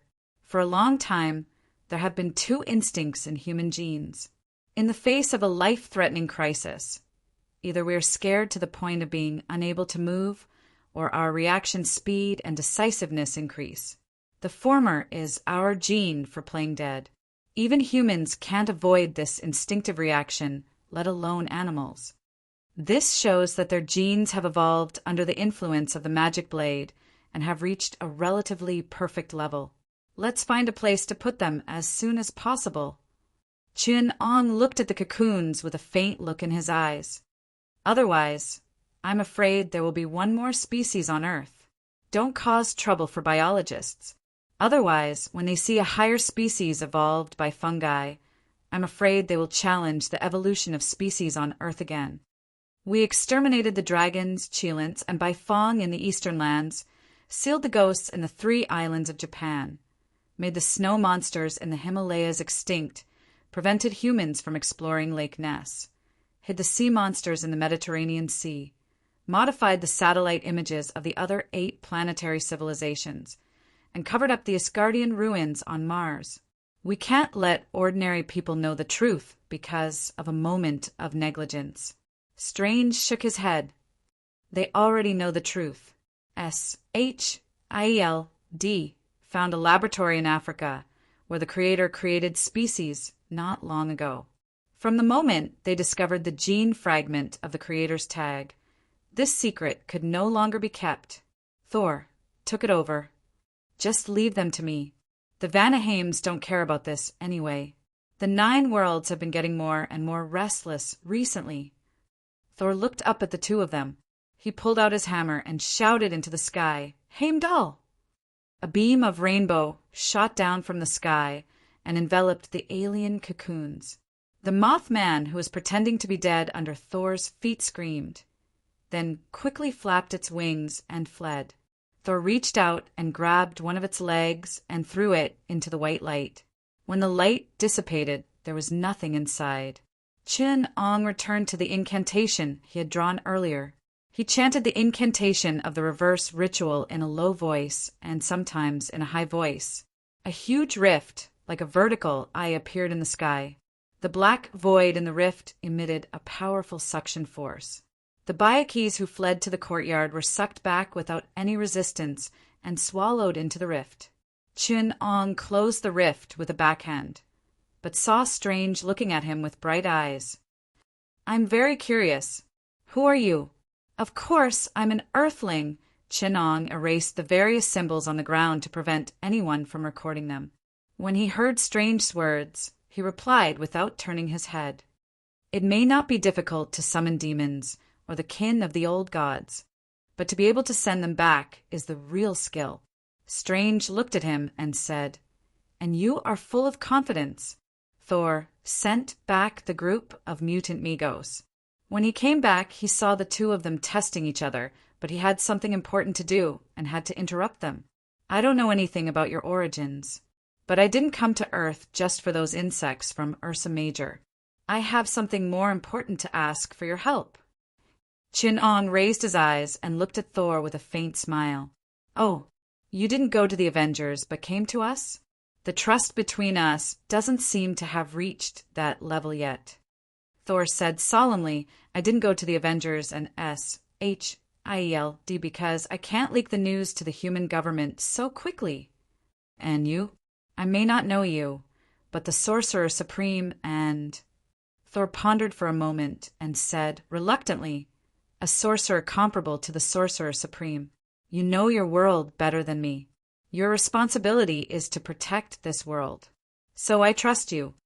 I also believe in your ability. The sorcerer who can summon and enslave those alien species is not weak. And no matter what, the Sorcerer Supreme, who has guarded Midgard for thousands of years, this matter must be kept secret. I need you to help me. Use your connections and power here to help me find them. But why should I help you? Strange questioned. Thor said solemnly, because you are not only helping me, but also saving the world and carrying out your responsibility. A few months ago, I received news. An extremely dangerous existence in the universe. Thanos has his eyes on your planet. He learned that the treasures of the universe, the 5 infinite raw stones, have fallen on Earth. But he is afraid of the power of this planet, such as the Soviets on another continent, and the people behind them, the Revolutionary Alliance. So he found several dark forces in the universe that are relatively equal to him, including your mortal enemy, Dorm. I don't know what reason he used to convince them to support him. Now I know that the existence that has allied with him already includes Dorm and Swallowing Star. I don't know who else Thanos has convinced. The adopted son of Thanos, the black-tongued General Ebony Throat, has come to Earth. I want you to help me investigate Ebony Throat's conspiracy and the identities of the other allies of Thanos. The reason why I didn't go to the Avengers is because I know that among the Avengers, someone has betrayed your planet. He succumbed to Thanos and was controlled by Ebony Throat.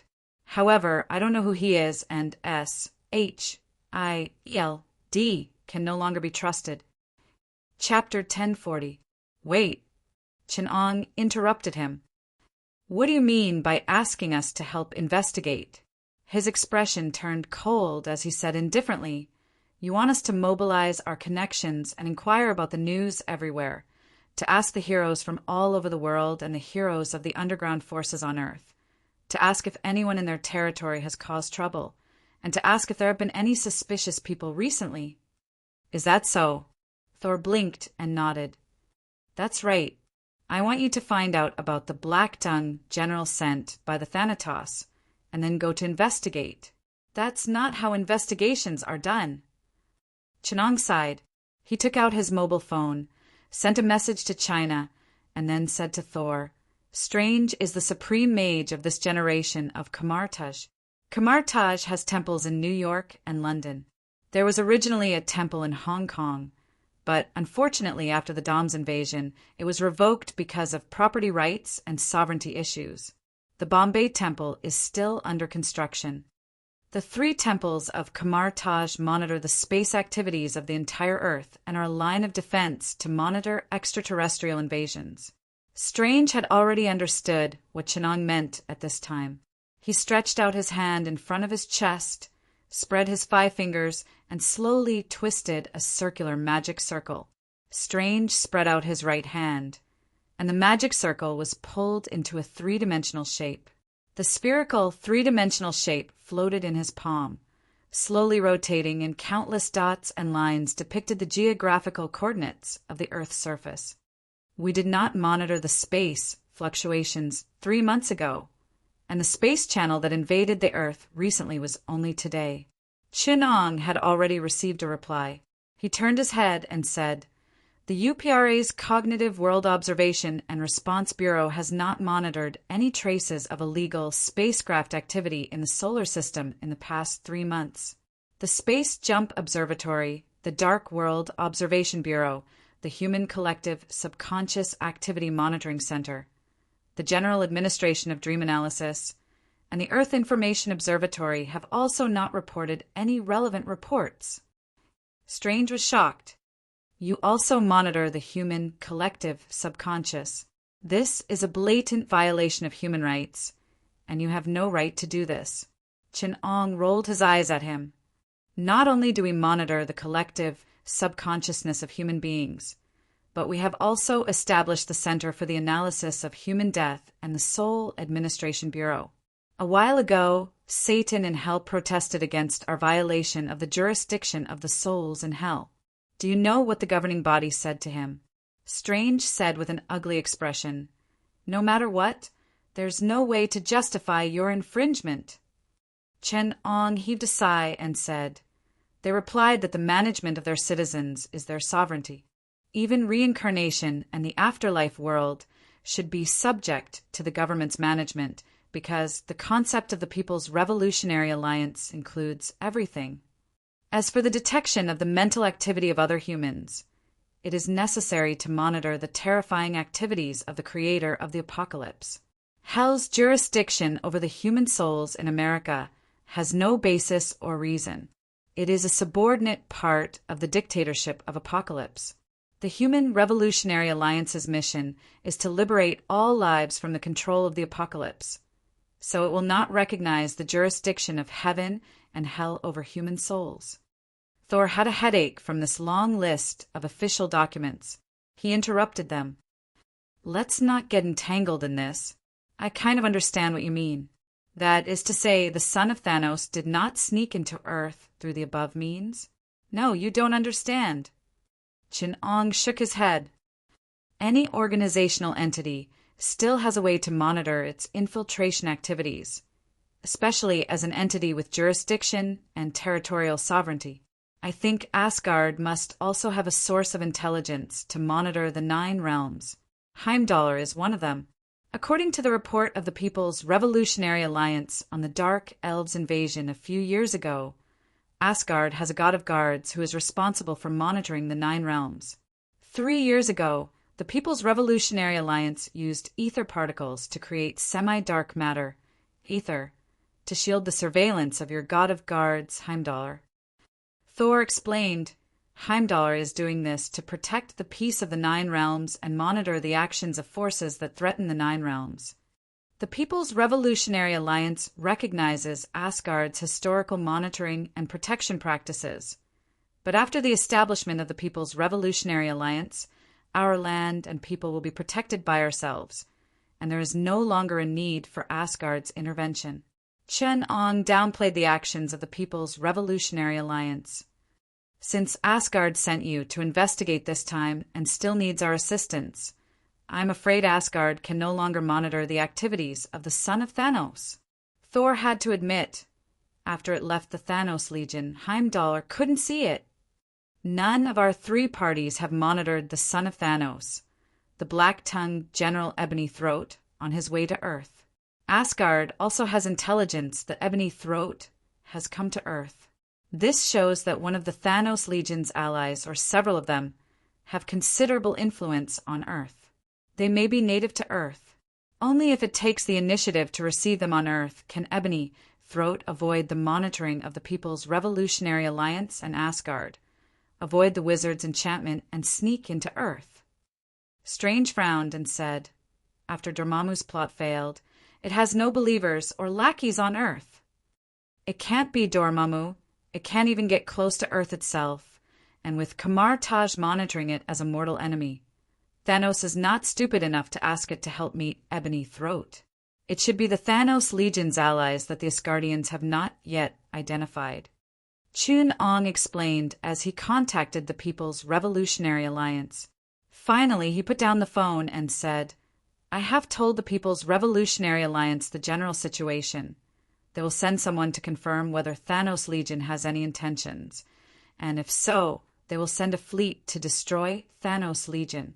The People's Revolutionary Alliance's intellectual world observation and response situation will go through the Akashic records of Earth through the collective consciousness of mankind, the Arya knowledge, to find traces of Ebony Throat's infiltration into Earth.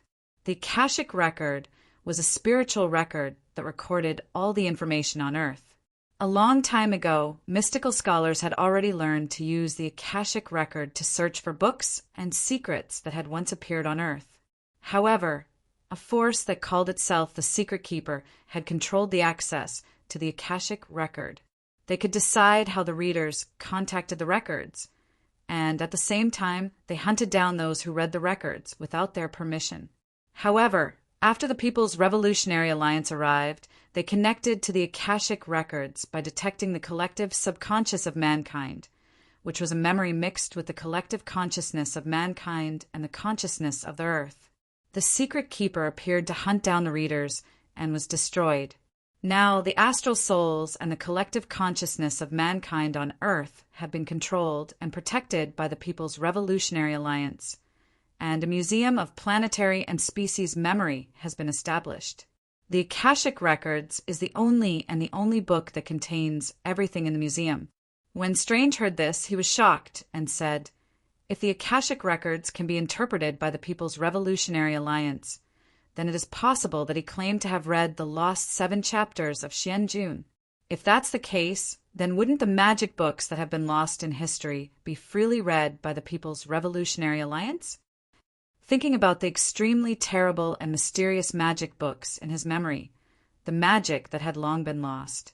Chapter 1041. After Chin-Ong and Thor finished their discussion, they looked back and saw that the fire trucks had entered the port area and were searching and giving first aid on the scene. SHIELD agents were cordoning off the scene. An entire battle zone had been devastated.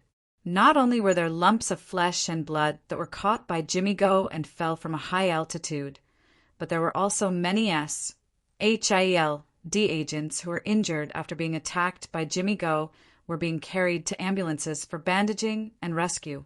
Chun Ong had to call out to Luke Cage, who was organizing and coordinating. Do you know the person in charge of HIELD here?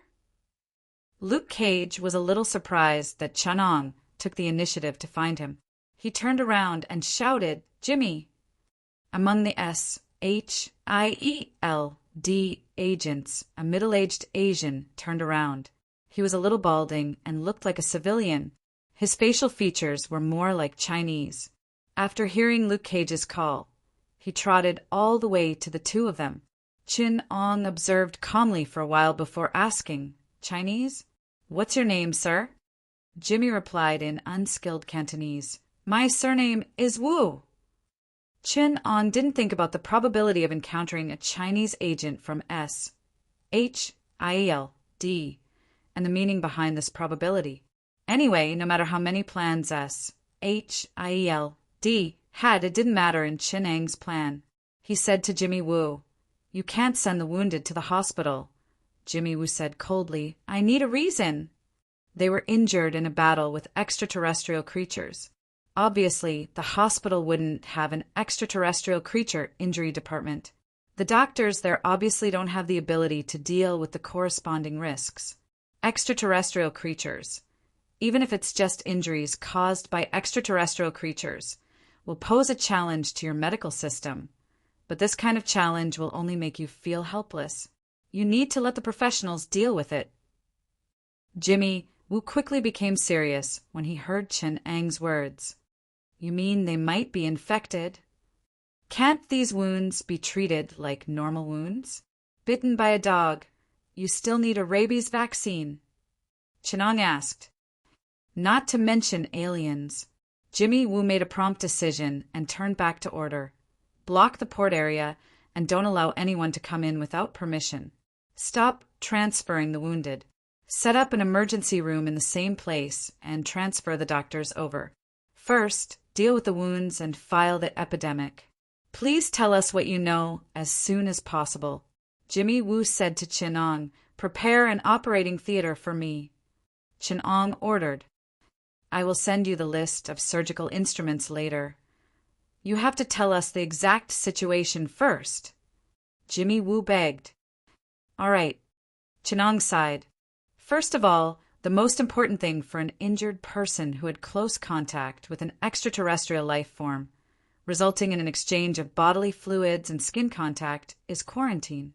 This is the first scene of contact between alien life forms and humans, so it must be sealed off. Anyone who may have direct contact with alien life forms, or even indirectly, cannot leave except for the Asgardians, who have epidemic prevention methods. Even customs requires quarantine, not to mention the third type of contact. Secondly, we can't guarantee that humans won't suffer from sequelae after coming into contact with unknown life forms.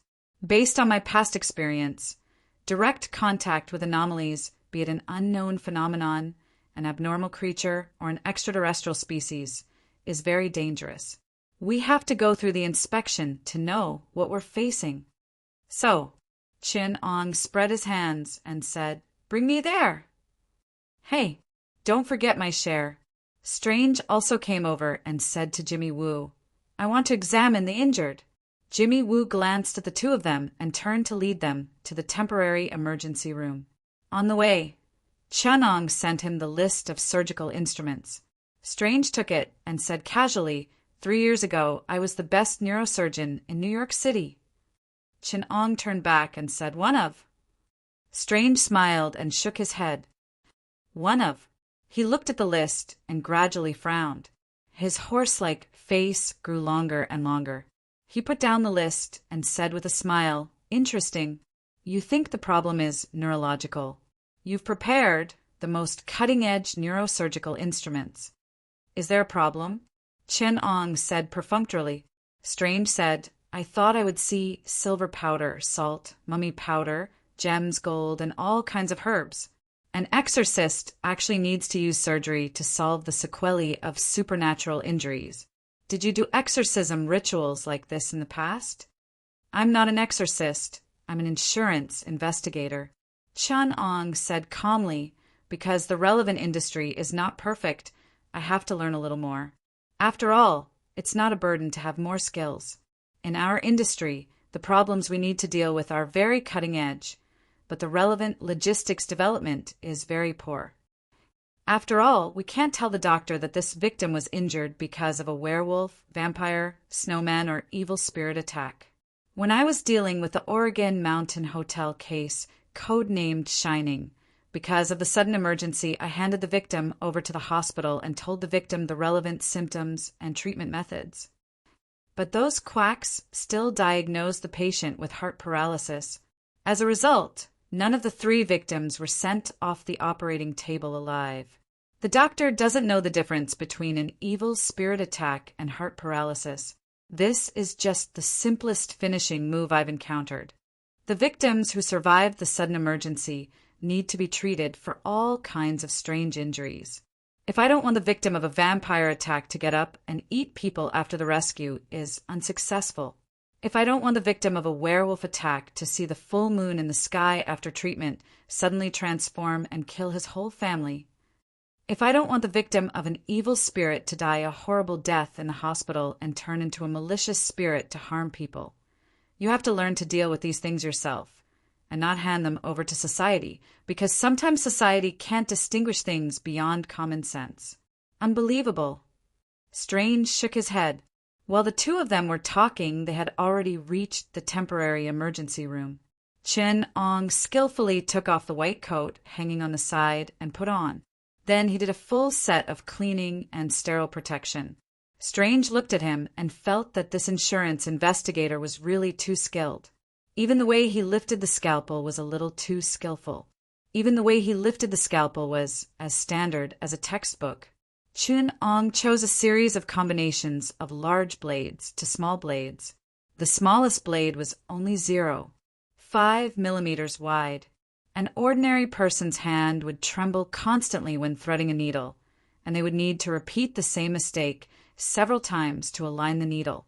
If it was on the operating table, the patient would probably be dead in the time it took for him to hold his breath. Chapter 1042. Therefore, when Strange saw Chun Ang's steady hands, which seemed to be made of steel, he was sure that this investigator was not at the level of those outside the door.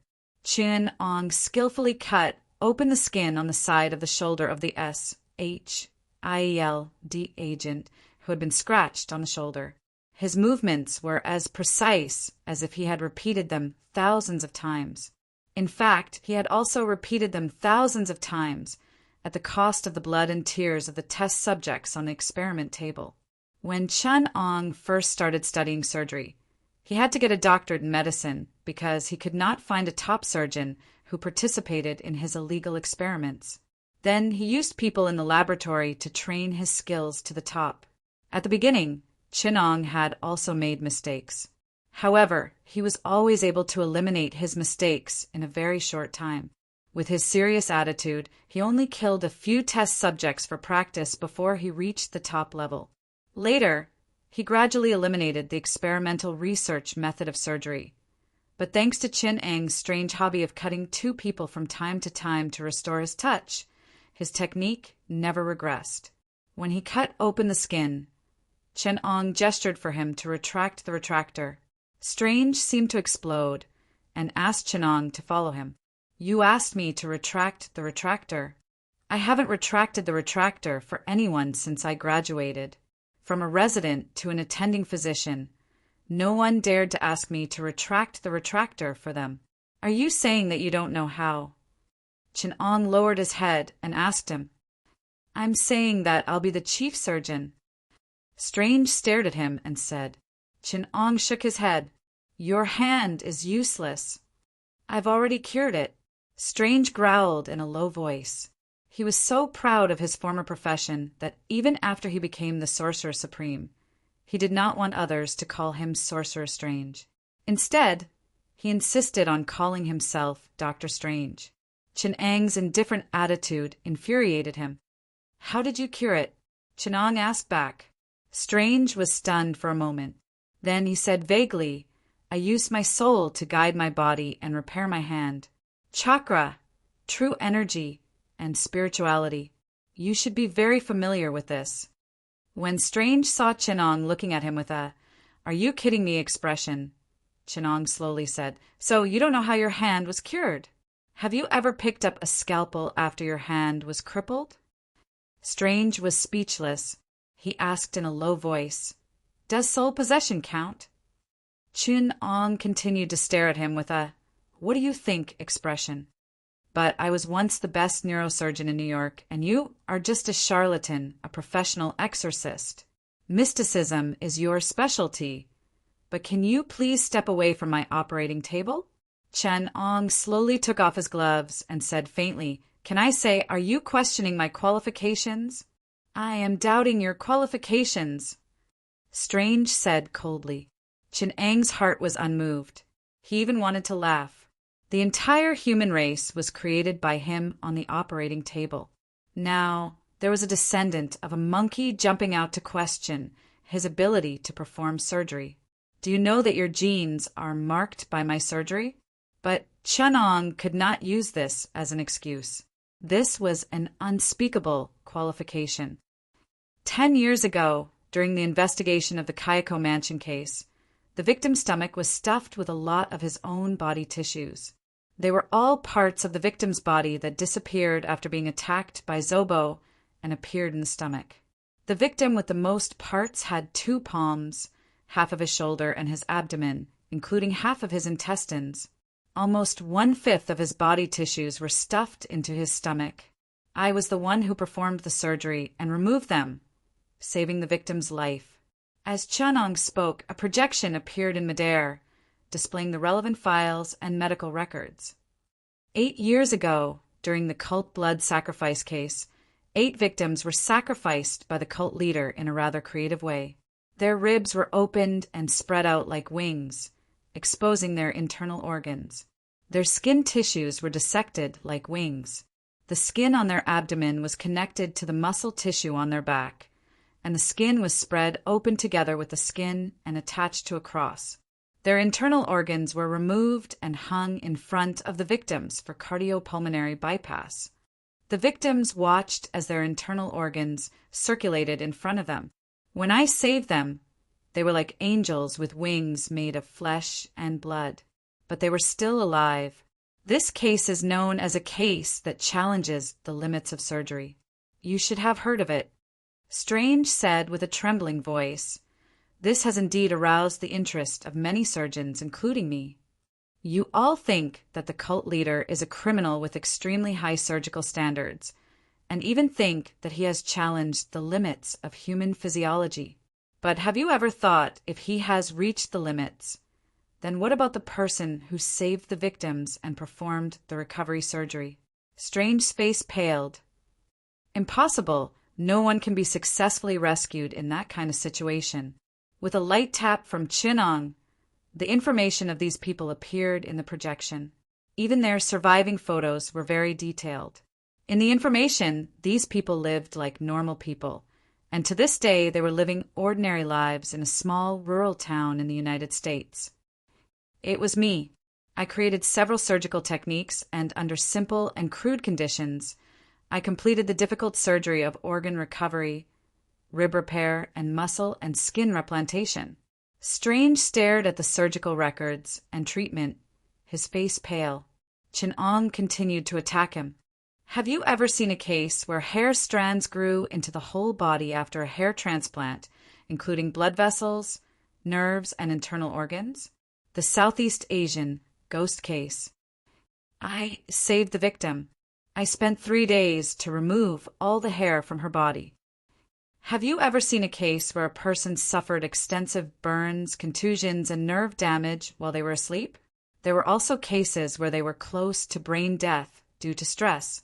The injuries suffered by each victim were different. The only similarity was that the nerves were highly damaged.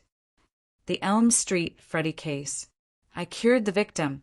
The 6 survivors are now able to live normal lives. Have you ever seen a patient who, after being burned for more than 10 years, didn't die because of their strong spirit and was on the brink of death? The Silent Hill case. After the victim, Elisa, was rescued, I performed a skin graft surgery on her. The Boeing 777 parasite case at JFK International Airport. I created the electroshock anesthesia to anesthetize the parasites and the craniotomy to remove the parasites from the brain. The Southeast Asian voodoo case. I was the one who performed the surgery to remove the parasites. The Shaolin Temple's Shi Yongda's family's pure yang internal energy went awry and turned into stiff corpses. I was the one who repaired their spinal nerves. Have you ever heard of Fugong disease? Back then, the Japanese government asked me to study the demi-humans. I also provided the Federation with a psychiatric analysis report. Have you heard of Hannibal? His status in the Federation's psychological medicine is no lower than yours. I discussed psychoanalysis with him, and in the end he was sent to a mental hospital. Listening to this glorious resume, Strange could not bring himself to object at all. Only an expert would know that this series of creative and difficult surgeries surpassed at least 30 years of human medical science. In the field of surgery, when Strange was still worshipping the originality of a method to repair nerves, Chin Ong had completed a series of surgeries that could be said to be unprecedentedly difficult. It was groundbreaking. Even the most trivial surgical step was epical and could be written in a lancet. If it was not for his pride as the supreme sorcerer, Strange would have knelt down in front of him. This was not self-abasement, but the truth of Mabai's surgical field. Chun Ong picked up the scalpel with satisfaction and ordered, "Retract the retractor!" Strange obediently pulled open the muscle tissue and properly exposed the surgical field. Chun Ong looked at the spinal nerve in his field of vision. The black fungus wrapped around the nerve like a black thread. When Strange noticed this, he sucked in a cold breath. The fungus was like a living thing. It was parasitic on the nerve, and it was still constantly moving towards the brain. One could imagine the potential risks involved in this. An agent from SHIELD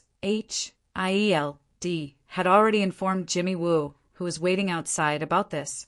Those who knew were all shocked. Chapter 1043. Chun Ang's adjusted surgical posture could be said to be one of the best. Strange only realized that he did not notice when Chun Ong adjusted the patient's surgical posture, but the surgical field of view of the patient's brachial plexus could be clearly seen through the retractor's surgical field of view. The ivory-white nerves were as thin as silver threads and as thick as tendons. They were surrounded by a membrane-like sheath. The black fungus was linear and had already grown into the membrane-like sheath. The black fungus was entangled with the nerves. It was parasitic on the nerves, and the spreading black veins on the ivory-white nerves were exceptionally conspicuous. It was even slowly wriggling, which made Strange's scalp tingle. The brachial plexus was composed of the anterior branches of the 5th to 8th cervical nerves and most of the anterior branches of the 1st thoracic nerve. It penetrated through the space between the scalenus muscles, ran behind the subclavian artery, and entered the armpit through the back of the clavicle. The fibers from the 5 roots of the brachial plexus were first synthesized into the upper, middle, and lower trunks. The branches of the 3 trunks surrounded the axillary artery to form the medial, lateral, and posterior bundles. The branches of the posterior bundles were mainly distributed to the upper limbs and some superficial thoracic and dorsal muscles. However, the fungus that infected the wound had taken root in the medial, lateral, and posterior bundles. On one side, it spread from the 3 trunks to the brain, and on the other side it spread to the thoracic and dorsal nerves, long thoracic nerves, axillary nerves, musculocutaneous nerves, median nerves, radial nerves, and ulnar nerves. The main nerve roots had been infected. The thinnest part of the fungal infection had already spread to the nerve branches of the upper thoracic, dorsal, and deep cervical muscles. If the fungus infected the nerve endings, the consequences would be unimaginable. The patient's entire upper limbs would be controlled by the parasite. However, There was no time to care about the upper limbs' nerves. The most complicated part of the brain was the cistern region, which was located at the bottom of the brain. It was a complex area where the cerebrum, brainstem, and cerebellum intersected. The neural activity here was complex and precise. It was the most important and fatal area of the human body. It could be said that although surgery on the cerebral cortex and lobes was important, even if the surgery failed or some brain tissue was accidentally removed, it would not matter much. The patient would not die immediately. At most, he would have some sequelae such as days, low intelligence, and slow reaction time. In the worst-case scenario, he would become a vegetable. It would also give the attending physician a long time to clear his name. There was enough time and reason for the doctor to use all kinds of excuses to shirk responsibility. Therefore, this part of the brain had been used for various important medical breakthroughs, such as the infamous lobotomy surgery of the last century. Didn't mental patients who had most of their frontal lobes removed still live very healthy lives? Moreover, it was quiet and docile like a small animal, so much so that this surgery was hailed as the dawn of curing mental illness. This sensational result lasted until people discovered that the reason why the mental patients no longer acted up was because they had lost the ability to act up. It was because they had become semi-vegetative, the most essential ability that distinguishes humans from other animals. Thinking had been stripped away. When the mechanism of the treatment was discovered, the surgery was declared illegal. However, the cisterna was different from the lobes of the brain, which were areas that could be used to produce results in the last century. Before the invention of neurosurgery microscopy, the cisterna was known as a forbidden area. The mortality rate of surgeries performed there was basically equivalent to terminal illness. It was also because neurosurgery microscopy broke through the forbidden area of the cisterna that it was qualified to be called the crown of surgery. As a former neurosurgeon who was proud of his profession and had dedicated his life to it, Strange knew that his hands were crippled by a car accident and he had no choice but to switch to a magic profession. Of course, he knew how tricky this position was, judging from the danger of the fungus parasitizing the nerves. Once it spread to the cisterna, with the concentration of nerves there, it was basically impossible to save it. He had to remind Chinong, "We have to stop it from spreading to the cisterna. Once it reaches the cerebellomedullary cisterna and the anterior cisterna, it can infect the brainstem and cerebral plexus and spread down to the spine. If the infection reaches that level, it's basically hopeless." Chinong, however, calmly observed the fungal silk and said, "It's fine." Strange said anxiously, "We have to hurry. You still have the mood to say it's fine now?" Chinong replied unhurriedly, "It's really fine. The fungus has not developed a nerve plexus. It is still a simple nervous structure. It can be seen that it has parasitized the human nerves, allowing it to imitate the human nervous structure, but it has not continued to develop. It's really something to be thankful for. This time it's fine." Strange watched the fungus continue to spread on the nerves, feeling very anxious. But out of confidence in his profession, he had to voice his doubts. "I think the situation is very bad. Once the fungus infects the brain, we can declare the patient dead." "Young man, stay calm. The situation is not as bad as you think," Chinong said unhurriedly and calmly. Strange was so anxious that he jumped. "Isn't this the worst? We are sitting back and watching the worst develop. What could be worse than this? In my career as a surgeon, this is the easiest." Chinong sighed. "There are many more unlucky than this. For example, finding the nerve plexus on the infected fungus proves that the fungus is not only capable of simple nervous reactions, but can think and carry out complex neural activities. That would be a more difficult situation. It will react to your actions in a more complicated way." Strange understood Chinong's words, and it was precisely because he understood that he felt fear. Once the fungus could carry out complex neural activities, it would be smarter than a parasite in the brain in the best-case scenario. And they did not understand this fungal parasite at all.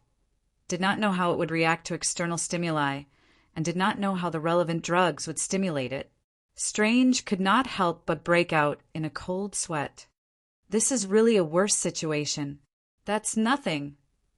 Chenong sneered. Don't forget, these fungus came from a highly intelligent alien race. Before the operation, I had already prepared for it to develop a complex nervous system.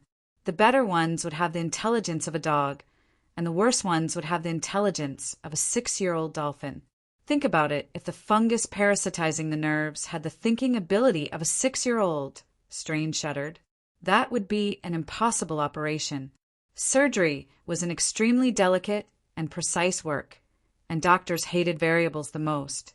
A 6-year-old parasitizing the patient's nerves was no longer a variable. It was a disaster. Chapter 1044. Strange asked as he helped with the retractor. I can't imagine a situation more complicated than this. In the Southeast Asian ghost case, the victim situation was even more complicated. Chenong revealed a slightly frightened expression. By the time I found the victim, it was already too late. She had been transplanted with a vengeful ghost's body, and her hair was parasitized by the vengeful ghost. The victim felt that her scalp was getting itchier by the day, and in the end, she couldn't stand the itchiness anymore. She scratched her scalp with all her might. She scratched until she was covered in blood, and her flesh was torn. Later, she found that there was a faint trace of hair underneath the wound. So she used a pair of scissors to peel her scalp open, and there was hair growing in her flesh. She found that the blood vessels under her arm were turning black. So she used a pair of scissors to cut it open, and it was hair again. After that, she went crazy. The local police station found that she was severely self-harming and sent her to a mental hospital. A reputable local psychiatrist contacted me. When I arrived, there was hair growing all over her body tissues. She was tied to the bed, and her eyes were wide open. When I saw her, her eyeballs were also growing hair. She was better off dead than alive. Chenong raised his head and smiled. Luckily, she bought our insurance. Later, I found out that her situation was indeed troublesome. The most troublesome thing was that there was a hairy ghost parasitized in her hair. That hairy ghost had killed at least 13 people. Its resentment and spiritual energy were very strong, and it had a high IQ. It even knew how to scare me. The difficulty of the surgery was very high. An ordinary doctor would probably be pulled into her stomach by the dense head technique right after he performed the laparotomy. One of my assistants had his hand grabbed by the hair and was pulled into his abdomen. He was so scared that he dropped the retractor and struggled with all his might. I helped him cut off the hair that was tangled in his hand, and he ran away without looking back. After the surgery, I went to find him again and helped him remove the hair that had entered his body through the wound on his right hand. If he hadn't run away, I could have helped him deal with it. If he ran away, I can't just leave the patient who just had a laparotomy to go and catch him, right? Chenong joked. Strange knew that surgeries were very boring. Usually, doctors would chat with patients in the operating theater. They did not like to chat with patients. Doctors who valued authority more, or patients who could not speak under general anesthesia, would chat with nurses or assistants. It was also very common for them to talk about surgical cases. The profession of a doctor was busy and boring. Aside from those old jokes, they could only talk about surgical cases. Strange liked to chat with his assistants and talk about strange cases when he was bored during surgeries. But when they talked about such strange cases that were a mixture of horror, suspense, horror, mystery, and professionalism, he could not help but concentrate on learning from them, whether it was his experience as a doctor in surgery or his experience as a sorcerer in exorcism. This was the first time he had experienced such a peculiar exchange that was a mixture of academic exchange and sensory stimulation. In such a situation, the first thing to do is to destroy the parasite's consciousness. But you must also note that in the later stages of parasitism, when the victim no longer has the ability to survive, their lives are actually maintained by the parasite. So, First of all, you must think of a way to take over the victim's life. Then, when the parasite can't react in time, you must seal or paralyze its consciousness at lightning speed. But be careful not to kill the parasite. Then, you must establish a cycle to maintain the victim's life. Bit by bit, you must remove the parasite's consciousness and repair the victim's body. In such a situation, it is usually very difficult for the victim to recover. At this time, we must perform some small modifications on them to ensure their survival. As Chenong spoke, he had already peeled off the parasite's black thread from the membrane sheath. His technique was clean and neat, and in strange size it was incomparably beautiful. Chenong used an extremely fine needle to absorb a little of the silver solution and explained, "The silver solution that has been blessed by the holy light will not stimulate the nerves." Then he injected the silver solution into the sheath and focused his mind, controlling the silver solution to cover the nerves. Then he took out a special laser emitter and explained to Strange, "The holy light generator is made up of holy light rubies that have been precipitated by faith and synthesized from the prayers of at least 100,000 believers through a special high-energy reaction. By activating this special ruby, you can create holy light." Using the holy light generator, Chenong shot out a pure white, high-energy laser. Strange almost couldn't help but stop him. Using a laser to irradiate a patient's nerves was basically murderous. The laser was only 1/100th the thickness of a strand of hair. A single tremble of Chenong's hand could cause a deviation of hundreds of times. Strange observed carefully, asking from time to time, "Is the silver solution used to protect the nerves?" Although the holy light is of a very high energy level, it only causes serious damage to special energy. It is completely harmless to the human body and even beneficial. The silver solution is used to react with the holy light to create the special substance holy light silver, which is used to protect the nerves from the damage of these fungi. This way, we can use the holy light to stimulate the fungi. The white nerves were gradually coated with a layer of silver. Under the shadowless lamp, they flashed with sacred and beautiful colors. Compared to the human body's muscle tissue and blood vessels, it was astonishingly beautiful. But only people like Chenong and Strange could appreciate such beauty. Chenong sighed. "Every time I see such beautiful colors under the microscope, I'm mesmerized." "Yes," Strange exclaimed. "It's so beautiful, it's hard to imagine. Is the holy silver really harmless to the human body?"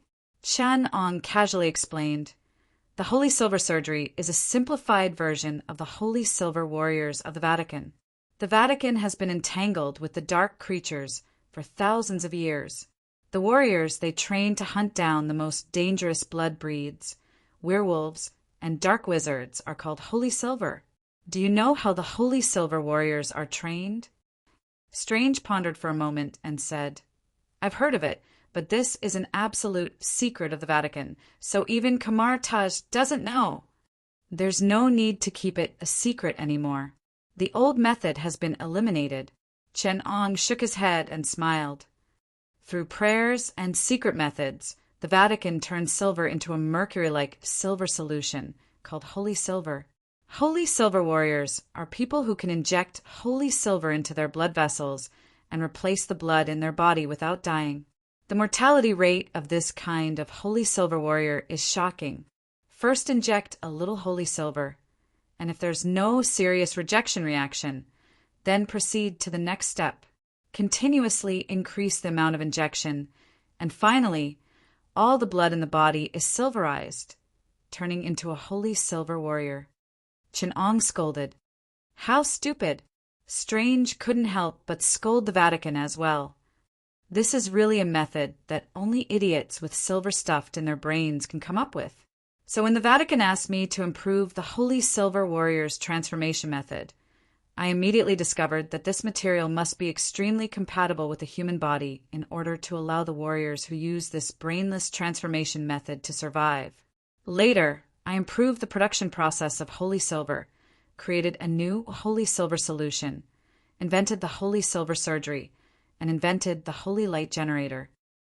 Chun-Ong said proudly, I turn the holy silver into a material that is highly compatible with the human body and can even coexist with living creatures. The current holy silver plating nerve surgery is a simplified version of the new Holy Silver Warrior surgery. The new Holy Silver Warrior's blood vessels are silverized, and the blood cells and holy silver combine, showing a beautiful silver color. They are called Silver Blood Warriors. The combat ability of Silver Blood Warriors is far stronger than the old Holy Silver Warriors, but the mortality rate is close to zero. So far, there hasn't been a single case of transformation failure. Because of the rapid decrease in the mortality rate, the quality of the new Holy Silver Warriors is far inferior to the old Holy Silver Warriors who had gone through hundreds of battles, struggled to survive on the verge of death, and even survived the cruel transformation. But I developed further on the original Holy Silver transformation, creating the nerve plating technique and the bone marrow silver technique.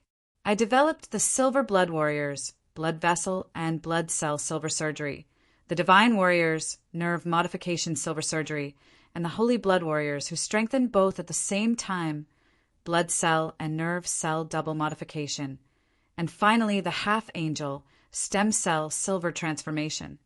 Now in Europe, the dark creatures have been utterly defeated by the Vatican's new Holy Silver Warriors, and I have been honored as the Great Red Sage by the Vatican. Chun-Ong recounted his past glory. Why haven't I heard of this? Strange said in shock. Oh, Chun-Ong said nonchalantly, this title has long been removed after I created the lifeblood surgery for the vampires. Although the two were talking about these secrets that ordinary people would not hear, their minds were still focused on the surgery, and Chun-Ang's hands did not even tremble. At the place where the fungus had invaded the nerve, where the black thread and the nerve came into contact, he used holy light to coat the fungus with a layer of holy silver, and then stimulated the fungus with high-energy holy light, causing it to shrink and retract its tiny tentacles. In the end, the fungus shrunk into a ball and attached to the nerve like a black tumor. Chun-Ong wrapped it in holy silver solution, and the fungus activity was reduced to its lowest before Chun-Ong cut it off with a scalpel.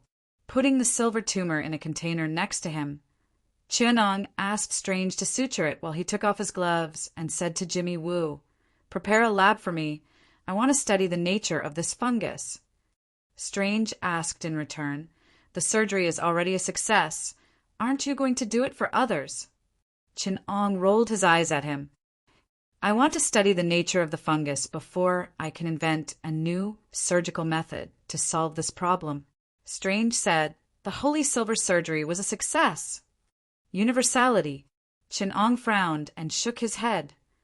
"I need to create a universal surgery so that any qualified neurosurgeon can remove these fungus. Do you want them to learn how to use their mind to coat it with holy silver?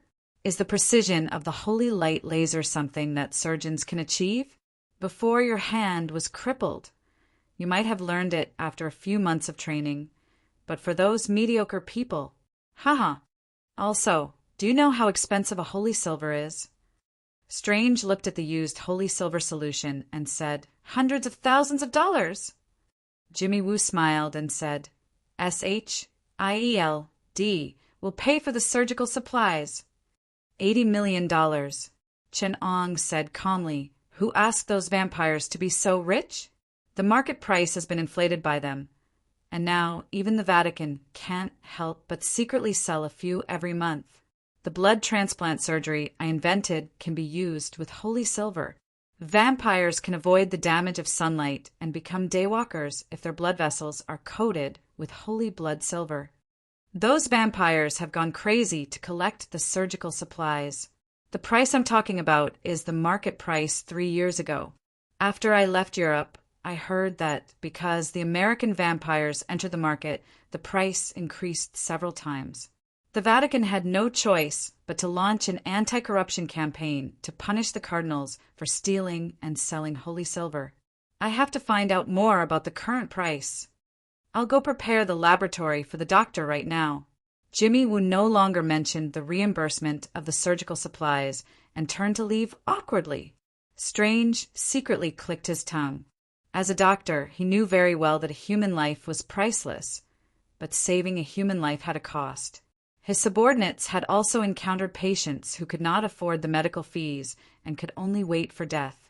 Therefore, he could understand the cost of the surgery, and he would not be like some saints who would say that saving lives was more important.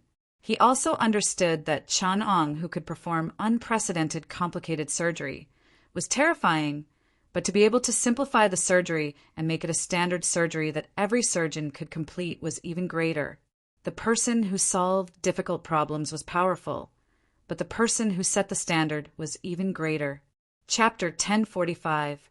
Hemostatic Forceps. Chang'an ordered the assistant next to him as he immersed himself in the surgery. Strange handed him a pair of mosquito hemostatic forceps and could not help but say, "You can totally leave these things to the nurses, but you won't let the nurses from SHILD assist you in the surgery. I'm the attending physician of the neurosurgery department, the best in New York, or at least one of the best. Even if you're great in the field of neurosurgery, I won't listen to you." Surgical scissors. Chang'an ignored him and continued to order.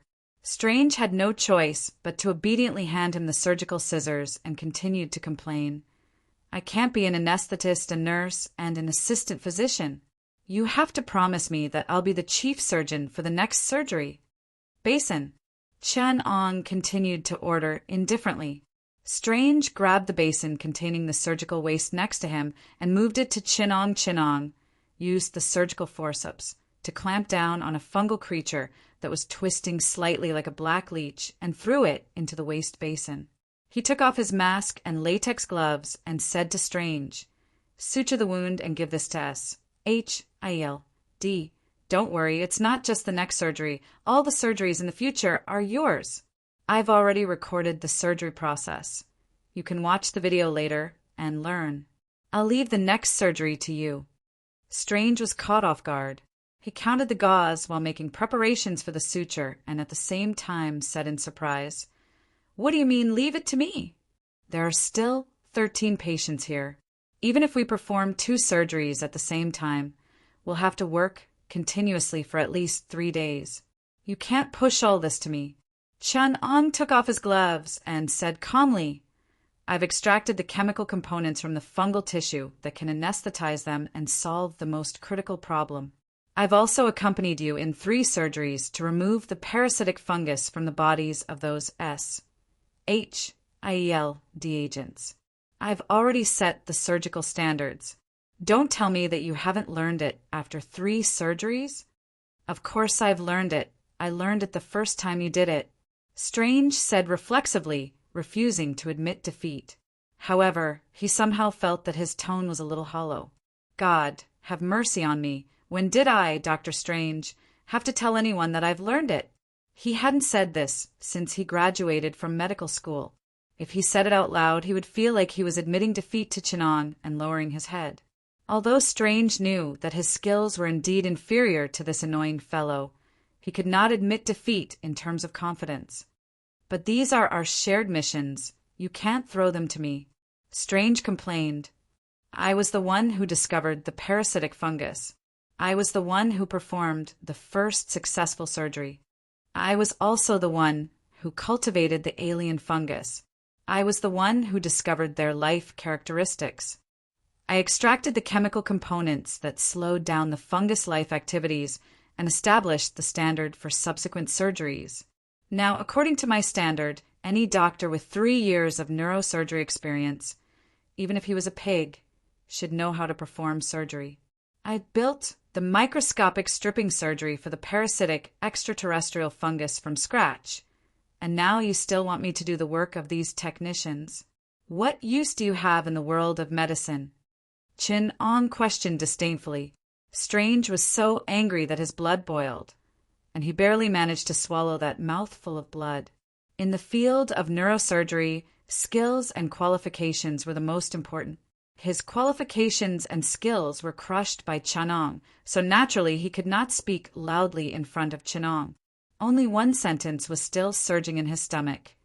F*CK the technicians. F*CK the technicians.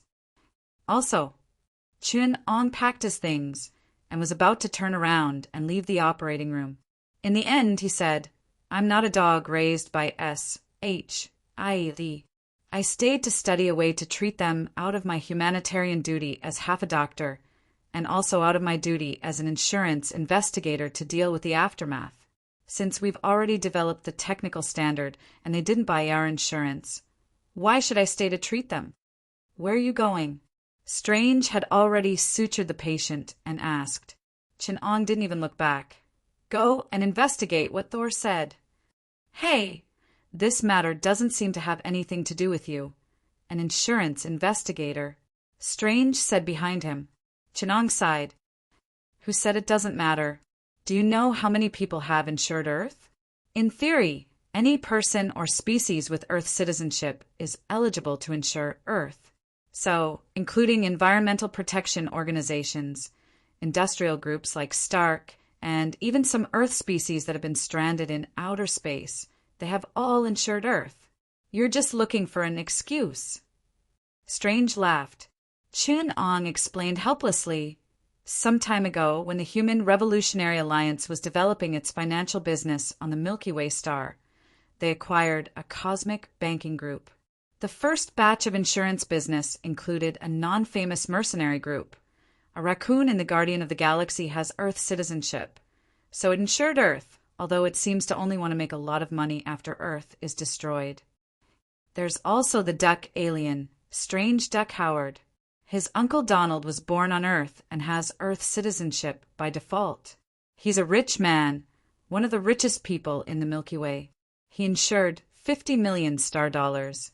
Earth citizenship, Russian space heroes, space dogs Layla and Cosmo. After they were renaturalized in the Soviet Union, they insured most of their money to Earth. Speaking of which, the Soviet Union launched more than a dozen space dogs in the Milky Way in order to experiment with manned spaceflight. They did the best. The first space dog among them, Layla, was launched and activated the mysterious genes left behind by the apocalypse in the experiment of creating Earth species in the cosmic radiation, gaining superintelligence and superpowers. Later, Layla made a name for himself in the Milky Way galaxy.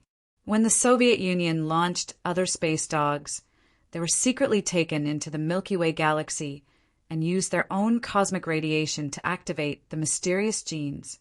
This was the biggest mystery of the Soviet satellites back then, the mystery of the disappearance of the experimental dogs.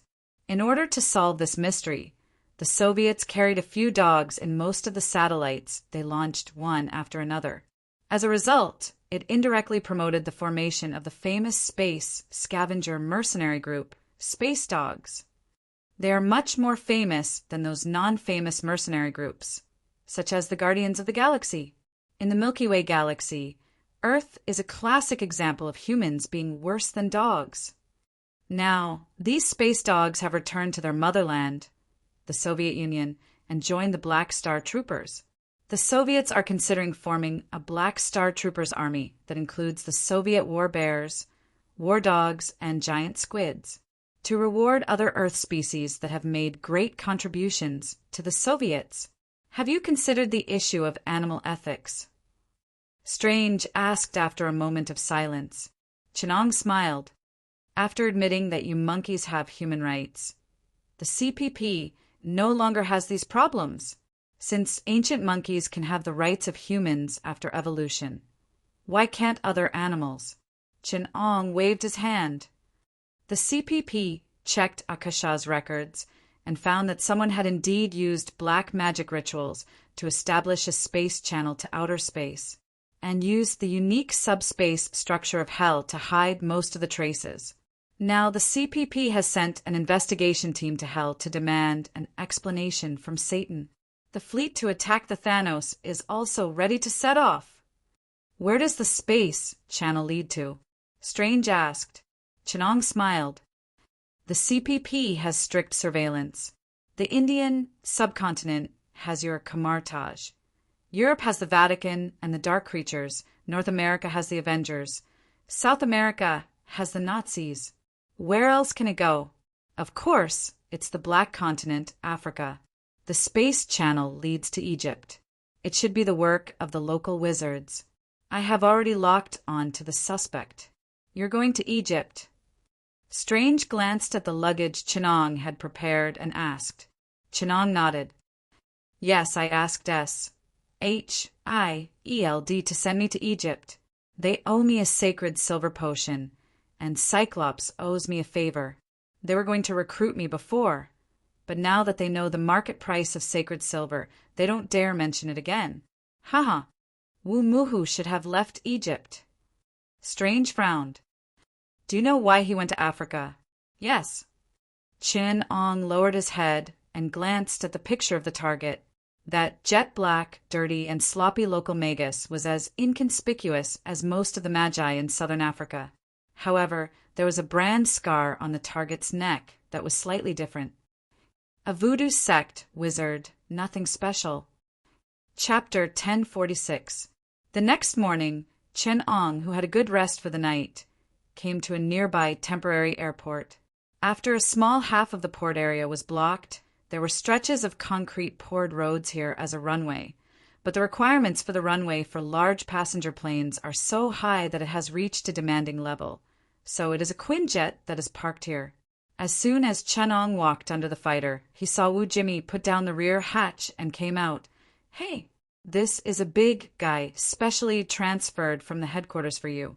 It is the most advanced fighter in the United States. It only takes 3 hours to fly to Africa. It takes off and lands at a high price. Wu Jimmy was full of smiles and introduced enthusiastically. How high is it? Chin Ong handed his luggage to him and walked in calmly. Is it as high as 280 million? 280 million, the current market price of a dose of sacred silver potion. Chin Ong just checked it in the evening. Wu Jimmy's face froze. He looked as embarrassed as if he had been punched in the face, and he still had to smile. Agent May of SHIELD sighed in her heart. After all, Wu has been in the field for a long time. His professional level needs to be improved. If the former one-eyed director was here, with his thick skin, he would definitely be able to maintain his composure. However, not everyone has the level of one-eyed director Nick. He is a black-bellied character who can compete with elite politicians, and his skin color is too cheating. Not to mention whether Nick has lost the ability to blush. Even if he blushes, no one will notice it. Chen Ong got on the Quinjet, and after glancing around, he looked disappointed. The interior space of the Quinjet is narrow. There are 2 pilot seats in the front of the opposite plane, both of which are occupied. The remaining space can't even fit a small main battle tank. Chun Ong said with emotion, I heard that the Quinjet was finalized during World War II. I didn't expect it to be the best fighter in the United States. Over the past few years, the 7th-generation space fighters of the Revolutionary Alliance have been rapidly being replaced. The near-Earth planetary orbit space planes, small space battleships, and small to medium-sized spaceships have all been updated twice. The 2 SHIELD agents following Chen Ong suddenly had a dark expression on their faces. We entertained you so warmly, and we even took out SHIELD's most advanced Quinjet as a means of transportation. Do you need to slap us in the face like this? Chun Ong found a seat and sat down. Agent May sat next to him. The rear hatch slowly closed. Chin Ong turned to look at Detective May and said, All these years, haven't you thought about going back to your motherland to take a look? Agent May did not expect Chin Ong to ask her this question. She was stunned for a moment, then shook her head and smiled. Thank you for your kindness, but America is my motherland now. I was born here, grew up here, and I'm willing to die for it. Besides, which one is your motherland? The one this planet originated from 5,000 years ago, or the one that came from another universe 3 years ago? Chun Ong said, both motherland is a cultural term. It exists in the bloodline and cultural heritage. Even if it's a universe away, as long as we recognize the will of the Chinese civilization, he will be our compatriot. On the contrary, even if he is of the same origin, if he betrays will of China, Then China will no longer be his motherland. Chin Ong turned his head and said calmly, "Just like you." May's expression was very ugly. She wanted to say something, but Chin Ong was no longer interested in listening to her. At this time, the person in the co-pilot seat suddenly turned around and said, "A country is a political entity formed by people, and motherland is a cultural concept. They should be separated, not mixed together." Chin Ong did not show any surprise when he saw him. He just said lightly, "The basic unit of the Revolutionary Alliance is a civilization, not a country." "You don't seem surprised to see me," Strange said lightly. He seemed to have regained his usual easygoing demeanor. Chin Ong looked at the dark circles under his eyes and said with emotion, "I'm surprised that you didn't take advantage of this time to rest, but came to show off in front of me." "Show off what?" Strange asked, even though he knew the answer. "I'm not showing off. I finished 2 3-day missions in one night, and I did it alone with 2 assistants. They are all here to gain experience, and they are only at the level of pulling the retractor. I alone completed 13 surgeries. The so-called 13 operations in 3 days is just what you said," Chin Ong said coldly. "And if you don't sleep now, you will faint on the way to the investigation. I won't delay. Once I get off the plane, I'll head straight to Cairo to investigate. If you start resting now, there's still—" Chin Ong raised his wrist and looked at his watch. "There's still 3 hours. I'm not sleepy," Strange said excitedly. "I once performed operations for 3 days and 3 nights in a row, and only rested for 2 hours before flying to London for a meeting. This bit of fatigue is a piece of cake for me. But at that time you must not have learned spells, and you did not summon your parallel universe self." Chin Ong glanced at him. Strange appeared a little surprised that Chin Ong had guessed correctly, but he continued, "And you actually looked down on your parallel world self. That's what surprised me the most. You let your future self pull the retractor last night?" Chin Ang's entire body emanated an air of "I despise you," as he said to Strange. "Just like what I asked you to do before? Tell me, why do you look down on yourself?" Strange was about to explode from Chin Ang's provocation. As soon as he opened his mouth, Chin Ong interrupted him. "Wait, let me think first. Is it because you learned my spells and applied them to surgery? You learned the spell system from Kamartaj, so you used the spirit state to avoid the loss of surgical field of vision. Then what? Using the time gem to heal the wound, the time state of the retrogressive fungus, and then removing the retrogressive fungus just now. I thought you would be able to do better without gems," Chin Ong said lightly. "Have you checked which parallel universe you could complete all the operations in one night without using the Eye of a Go motor?" Seeing that Strange did not answer, Chin Ong continued to mock him. "Fortunately, at least you did not copy your own ideas. Otherwise, a person without his own ideas is really sad. Do you know what I was thinking when you said, we have to continue these operations for at least 3 days? Chin Ong asked as he leaned against the cabin and looked down at Strange. Strange clenched his teeth and squeezed out a word. "What?" "I'm thinking." Chin Ong snorted a disdainful syllable. "Ha!" Strange felt that he had suffered the greatest humiliation of his life. His face was red, and his eyes were bloodshot because of exhaustion and anger. He stared at Chin Ong with bloodshot eyes. Chin Ong, on the other hand, was still calm. With the attitude of an examiner, he took out a book and opened it to read while he asked, "So, these 13 surgeries have passed. Do you have anything to add to the standard surgical procedure that I created?" Strange felt as if he had been shot by an arrow. He recalled the surgical procedure that Chin Ong had formulated. Because it was so perfect that it could not be changed, his face turned pale again. His anger was immediately extinguished. His face turned dejected. He gritted his teeth and said, "I have nothing to add." Chin Ong snorted. "Huh." At least he was not so contemptuous. Then he turned to the next page and praised. "Not bad. At least you didn't arrogantly change my standards." You can understand the indispensability of the seemingly insignificant details in my standards. This proves that you at least understand my standards, and you're not just giving out opinions carelessly because you don't understand it. If that's the case, then I'm really disappointed. Chin-Ong raised his watch again and glanced at it. Using magic consumes a lot of energy. You'd better take a break on the plane. Otherwise, you might die in the hands of some wizard when we arrive in Cairo. If the new supreme wizard dies in a corner of the Black Continent, then it'll really be a laughing stock. Strange's originally high morale after proving himself was hit hard by Chin-Ong. He did not want to say anything more, so he touched the eye of Agamotto on his chest, and the green ring of time appeared in his right hand. He adjusted his time to double, and was ready to lie down and sleep for a while. Before sleeping, Chin-Ong said casually, "You'd better not use that thing. Wandering outside the time of this universe will gradually make you lose the protection of the universe and attract the attention of some existences outside the universe. They are waiting for an opportunity, ready to pull you out of time at any time. In this universe, only within the timeline is safe. There are countless dangers hidden in the endless parallel worlds. When those universes fall, you'd better make sure you don't get dragged down with them." Chapter 1047.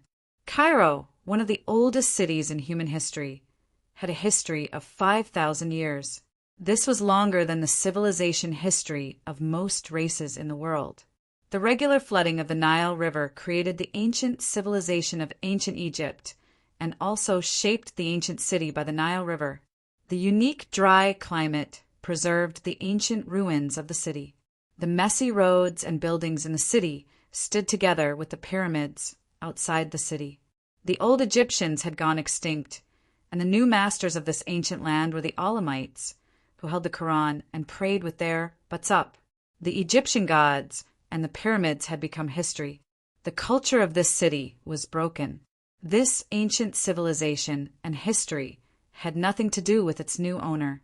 Not every civilization was like the Chinese civilization, flourishing and passing on endlessly. Egypt outside the pyramid area was noisy, dirty, and backward. It was like a huge, chaotic, and disorderly construction site with unfinished buildings everywhere. People here firmly believed that the continuous reproduction and prosperity of the family would constantly put forward new requirements for the family's living space, and Egypt's unique laws prevented most Egyptians from sealing the roof of their houses. They would add one or more floors after the next generation was born. In Egypt, building a house was always in the present tense. But it was such a Cairo that all the rich people in Africa wanted to settle down. The rich settled in the city of Nablus next to the airport, and the poor these dilapidated, unfinished buildings with questionable construction quality and design were not the places where the poorest people in Egypt lived. The real poor could only live in the city of the dead, a place comparable to the Brazilian slums and Mumbai slums. This was the dirtiest and worst area in Egypt, a forbidden place, a shadow under the sun in Cairo, a microcosm of the darkest and most chaotic side of the city. The city of the dead was not an exaggeration, but a real city that belonged to the dead. This was the cemetery of Cairo. Although modern Egyptians were Arabs, they were inevitably influenced by ancient Egyptian religion. Like the ancient Egyptians and the Chinese during the Western Han Dynasty, they had a tradition of treating the dead as if they were alive. They believed that the dead lived underground as if they were alive. That was why the ancient Egyptians created the pyramids. During the Han Dynasty, the Chinese buried all their daily necessities with them and built huge mausoleums.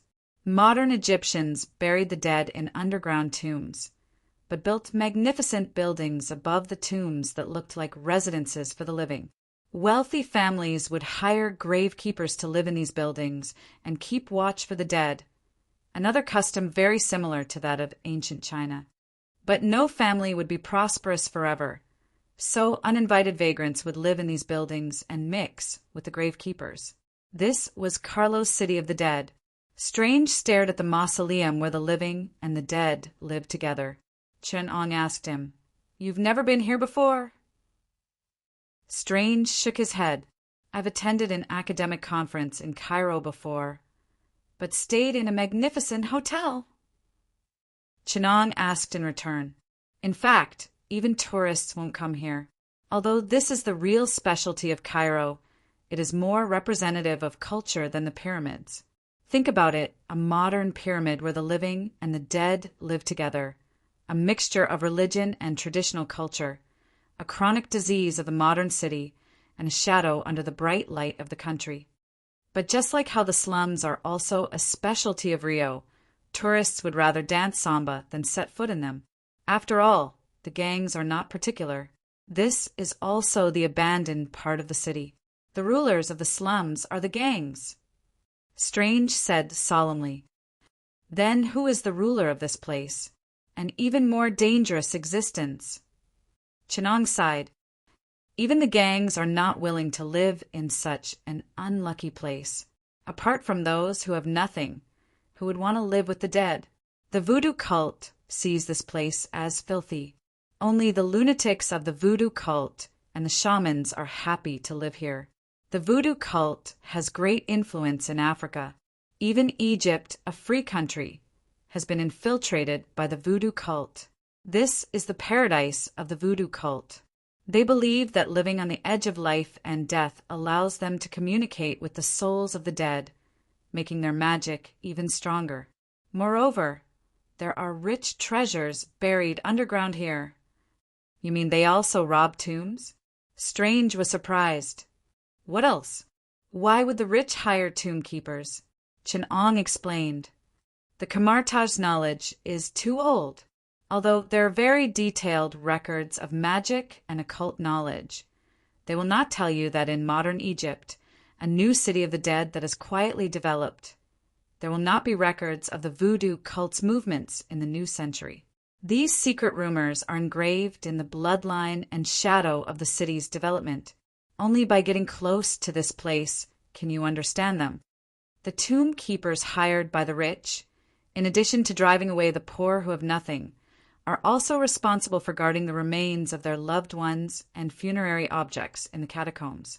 And the voodoo cult happens to have their eyes on the rich resources of the corpses here, as well as the rich funerary objects that can be used as magic items and casting materials. Gold, silver utensils, buried gems, and antiques. Walking on the empty streets, there was garbage on both sides that emitted a foul smell. The streets here were the same as other poor areas, with garbage everywhere and cats and dogs wandering around. But the streets here were more narrow and messy. There were no street signs, traffic police, or security police. The maze-like streets were empty. The tombs in the city of the dead were built according to the style of residential houses. There were courtyards, walls, gates, houses, and tombs. Most of the houses only had 1 or 2 floors, appearing low. The walls beside the gates were engraved with the name of the tomb owner and the number of the tomb. Below the tomb were the coffins and bones. The street signs were not the names of the house owners and the house numbers, but the names of the tomb owners and the number of the tomb. There were about 1 million Egyptians living in the city of the dead. Chinong stopped in front of a relatively luxurious tomb. The gaze that had been peeping at them from behind suddenly disappeared without a trace. The voodoo cult was a big shot here. Those who came looking for them, regardless of whether they were unlucky or not, were not people that these lowly gangs of the city of the dead could disturb. Strange looked at the tomb in front of him and hesitated for a moment before saying, "I'll wait for you outside." "So you don't want to go in?" Chinong smiled faintly. "Then guard the door. Don't let him run away." Chinong knocked on the door, and a voice with a West African tribal accent asked vigilantly in English, "Who is it?"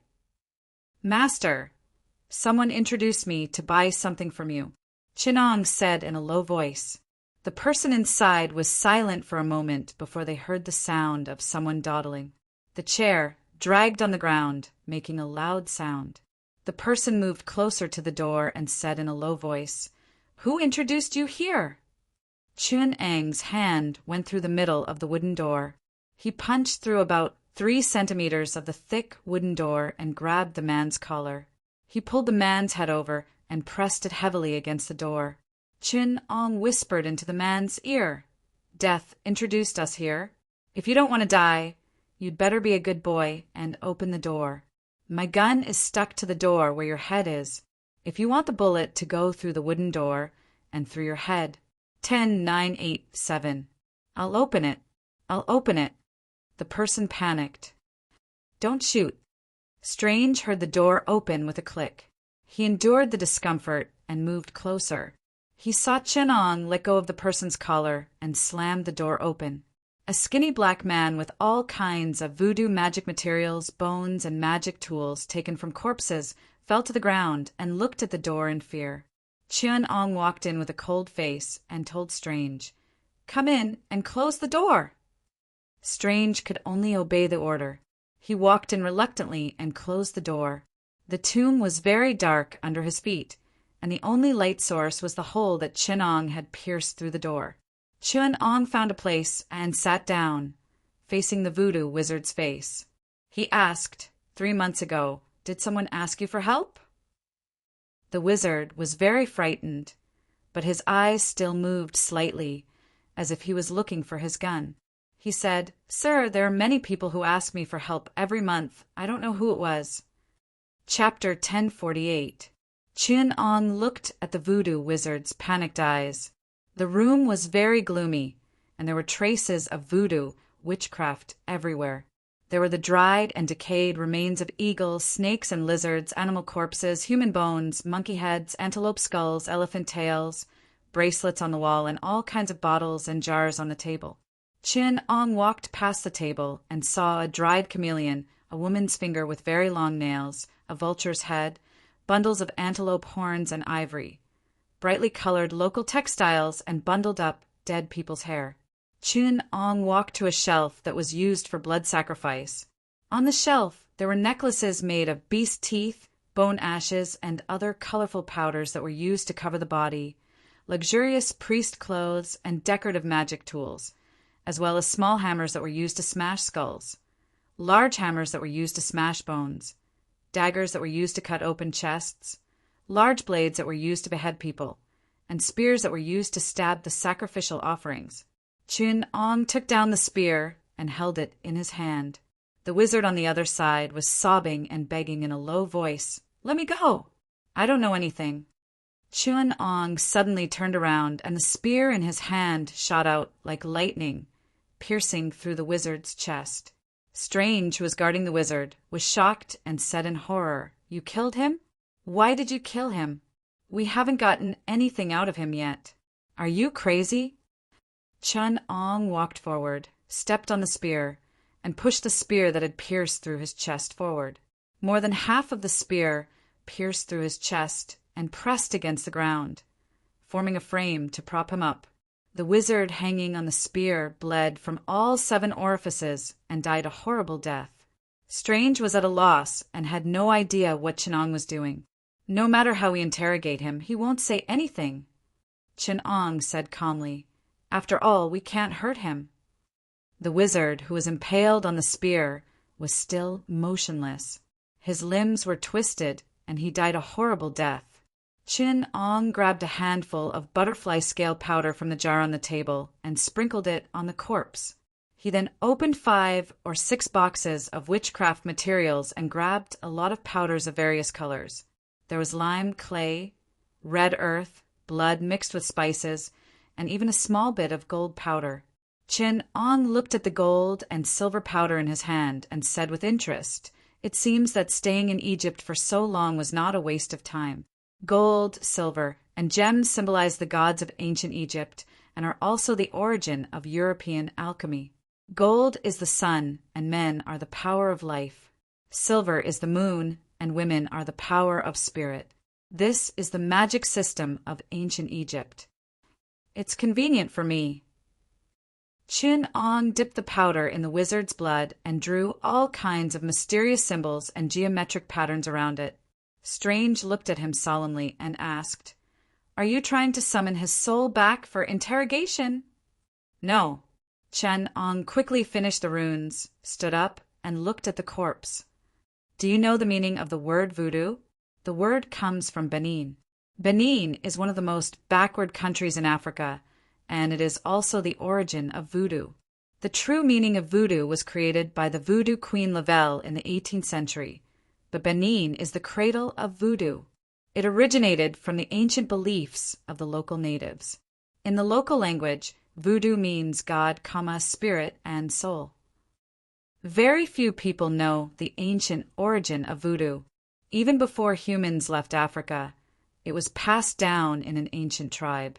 Long before the Egyptians built the pyramids and developed their own sacrificial culture, the predecessor voodoo had already been passed down in Africa. Legend has it that its origin is on the African continent, one of the 5 tribes that hold the secret of the origin of mankind. The name of that ancient tribe can no longer be verified, but the god that they worship, or rather, fear, has been passed down. Voodoo is the description of the nature of that god and the inheritance of its power. In the worldview of voodoo, everything has a spirit, and spirituality originates from the outflow of an indescribable God. The spirit flows from the source of God, and with death it returns to the body of God.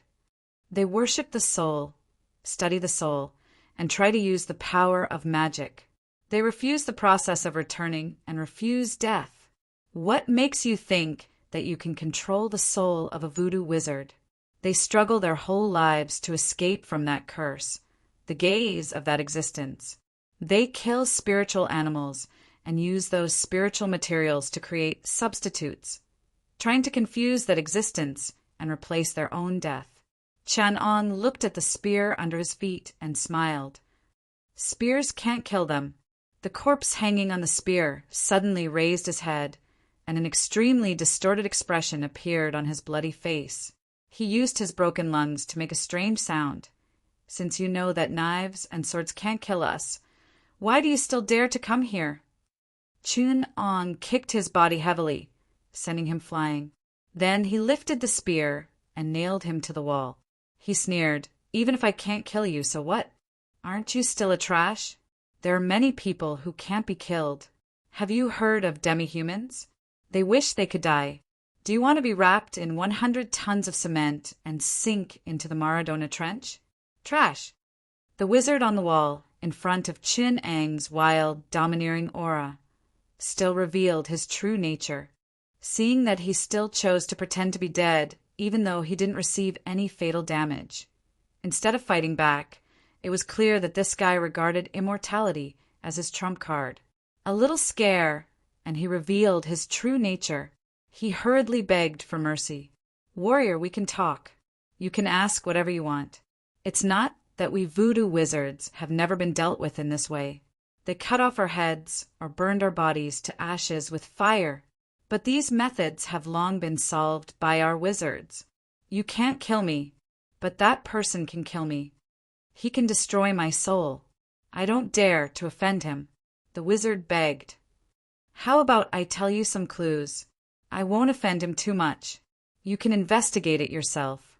Chin-Ong glanced at him. He really couldn't stand the rancid smell in this room. He asked Strange to open the door. Strange simply stood at the door with Chun-Ang's back facing him, facing the voodoo wizard nailed to the wall. Strange said leisurely, Playing with souls? Is it a devil or a demon? Satan or Lucifer? Mephitis? Baal? Belial? Ammon? It shouldn't be Satan. Chin-Ong said softly, It seems that Satan has taken the blame for you guys. I hope he won't be messed up too badly by the investigation team of the Revolutionary Alliance, which devil or demon king became the ally of Thanos. Chin-Ong played with the lighter in his hand. The wizard on the wall showed a flattering smile and said, The monster I summoned should be heading to Wakanda. The reason why they found me was because I had sneaked into Wakanda before. Strange said solemnly, Why can you sneak into Wakanda?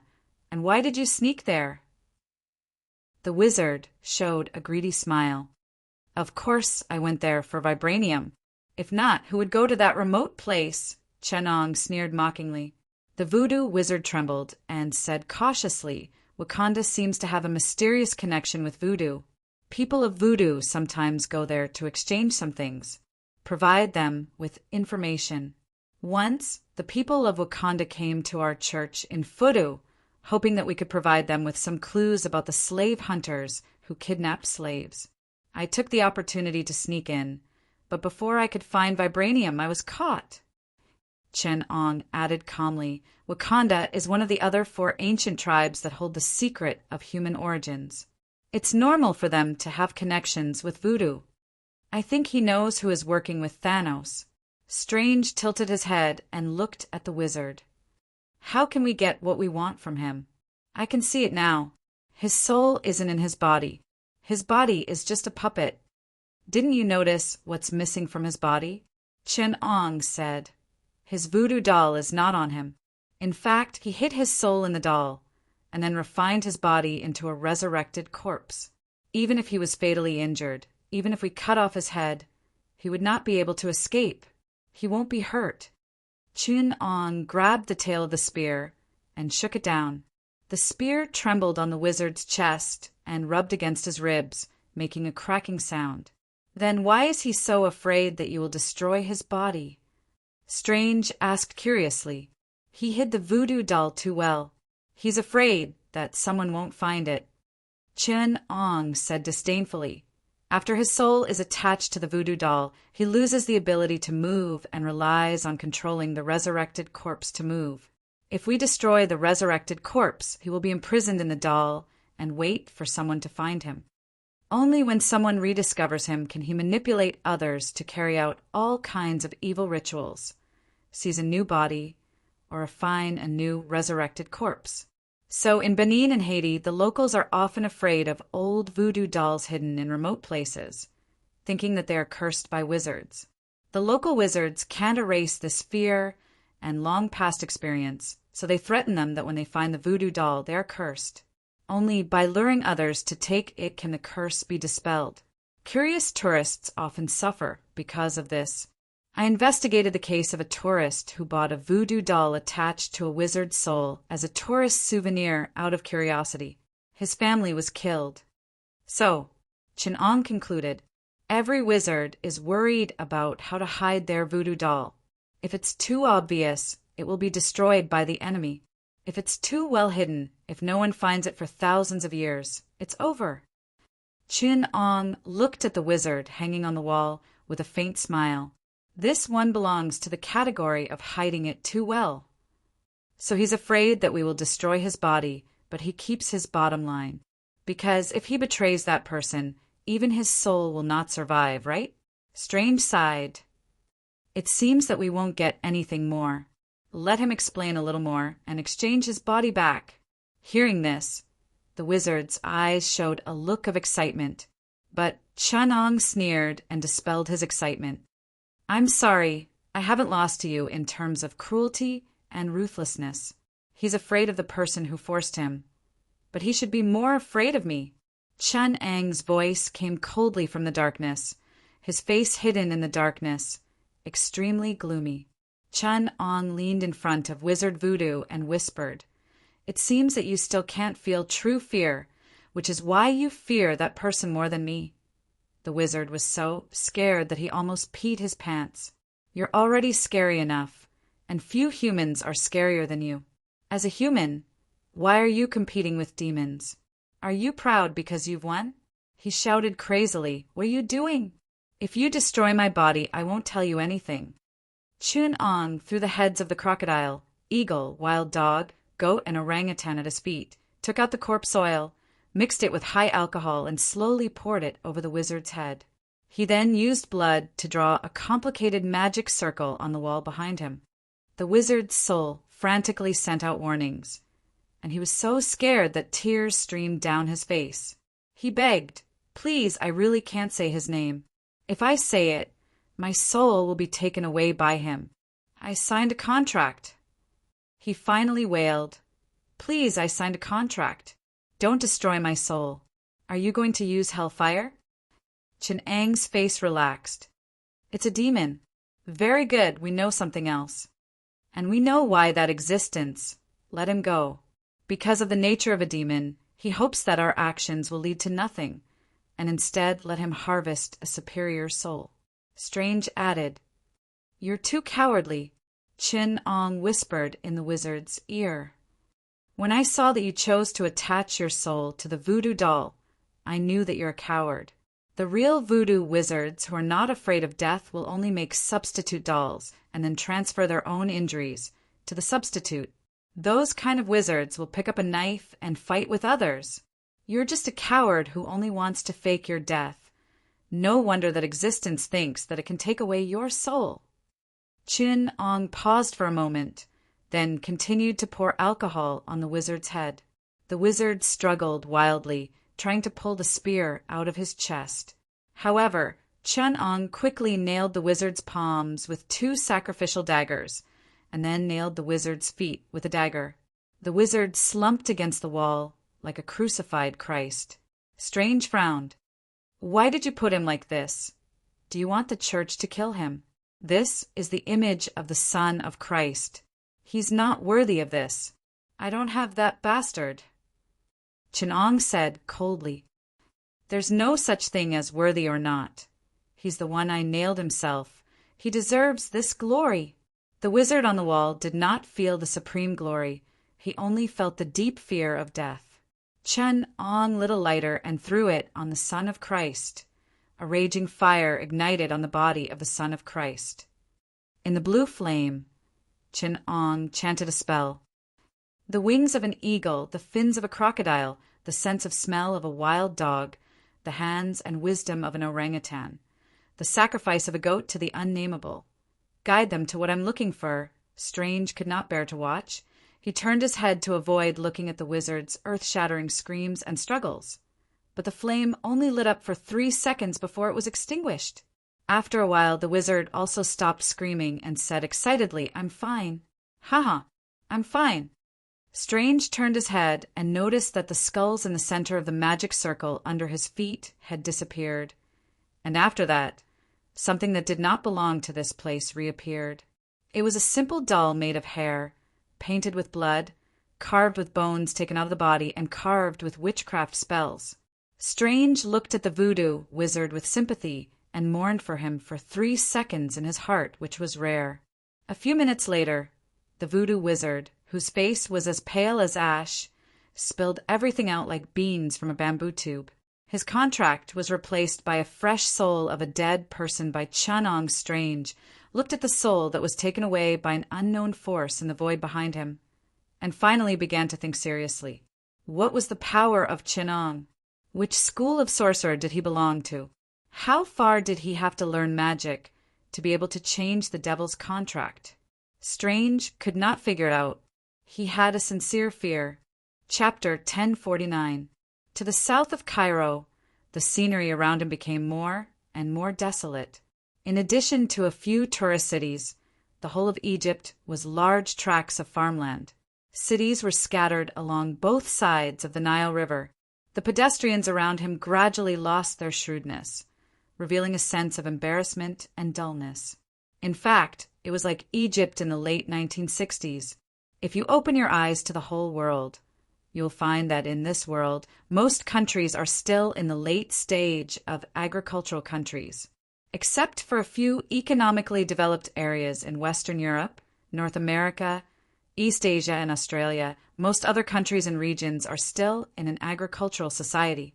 Even Egypt, the strongest country in Africa, except for a few industrial tourist cities, other places are like in the 1960s. It seems that time here has never moved forward after 1960.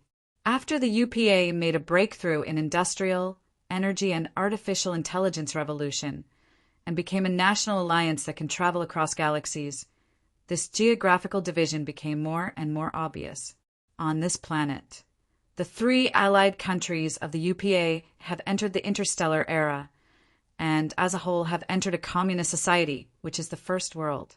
Countries such as the United States and Australia are still economically prosperous, and industry supports the backbone of the entire society. They have entered the late stage of capitalism, which is the second world. In countries such as India, Southeast Asia, and Egypt, some areas have entered the early stage of capitalism. In urbanized areas such as Mumbai, people are still living in an industrialized society, which is the third world. But in the countryside outside the cities, time seems to have stopped there. The Nazis also did well in South America. Originally, after the establishment of the UPA, economic globalization went bankrupt, and South America fell into a period of huge recession, almost into the fourth world.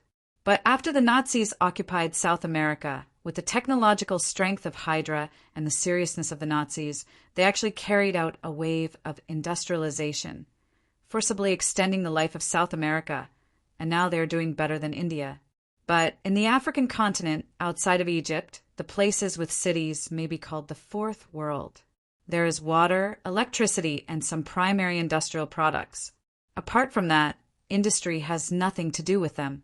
After the establishment of the UPA, the division of the whole world, and the bankruptcy of globalization since World War II, all these countries returned to their original state. In the vast land outside these cities, human activities almost declined to the Iron Age. Except for iron, there are few means of production related to industry. This place used to be rich in resources and was a battleground for many countries. The African people often criticize developed countries such as China, Europe, and the United States for plundering their resources. However, after the establishment of the People's Revolutionary Alliance and entering the interstellar era, the asteroid belt and extraterrestrial planets had a lot of resources that did not cost money. Only then did the African people realize that what was worse than being plundered was not even having the right to be plundered. The capitalists did not come here to do charity. Along the way, the mines were abandoned, the factories closed down, and the roads were no longer maintained. The further they got from Cairo, it was as if they were gradually walking out of a civilized society. The black people by the roadside looked numb, and the road under the car was in tatters. Globalization failed, and the world was divided. Just 3 years later, this place was beaten back to its original state, almost returning to the state of primitive tribes. Strange watched these changes and said with sorrow, "When China needs this place, it will build roads, high-rise buildings, mines, and factories here. But once it no longer needs this place, it will be destroyed. Just throw it away like a pair of shoes." The Earth is full of dangers in the universe, and the People's Revolutionary Alliance can't even protect itself. How can it come here to save the world and save the black people? Chinong said with a smile, "The People's Revolutionary Alliance closed its country and closed its relations with other countries, which is too harmful to the world's economic development. It is almost equivalent to the whole of Europe, half of Central Asia, and the whole of East Asia, a wide area across Asia and Europe, closed and independent, accounting for 2/3 of the world's industrialized countries. The closure of such a large market and source of investment has a fatal impact on these countries that have always been the division of labor in the world market. So the new president of the United States did not save the world after coming to power." Chinong looked at Strange with a faint smile and said, "Instead, they pulled in India, Southeast Asia, Australia, and Canada, formed their own small economic circle, returned to industrialization, and gave up other regions.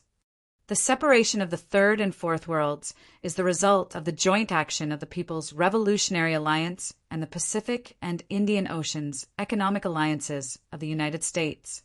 The Earth is being divided into 4 dimensions, and the whole world is like the Earth in 4 different dimensions. The closure of the People's Revolutionary Alliance is due to the gap between the old and the new human origins, and the United States is closed because it is independent. The entire human society on the Earth is like 4 parallel Earths divided into 4. One world cultivates the universe, roams the sea of stars, and absorbs tens of millions of resource planets to support the development of civilization. It makes a name for itself in the Milky Way and is naturally another rising interstellar civilization. The other world is industrialized, and although the economy is impacted, it is generally developing well. In the face of the collapse of globalization, it is more than enough to protect itself, and gradually gives up global hegemony. First, it retreats for domestic industry to develop again, and second, it advances the People's Revolutionary Alliance to expand outside the planet.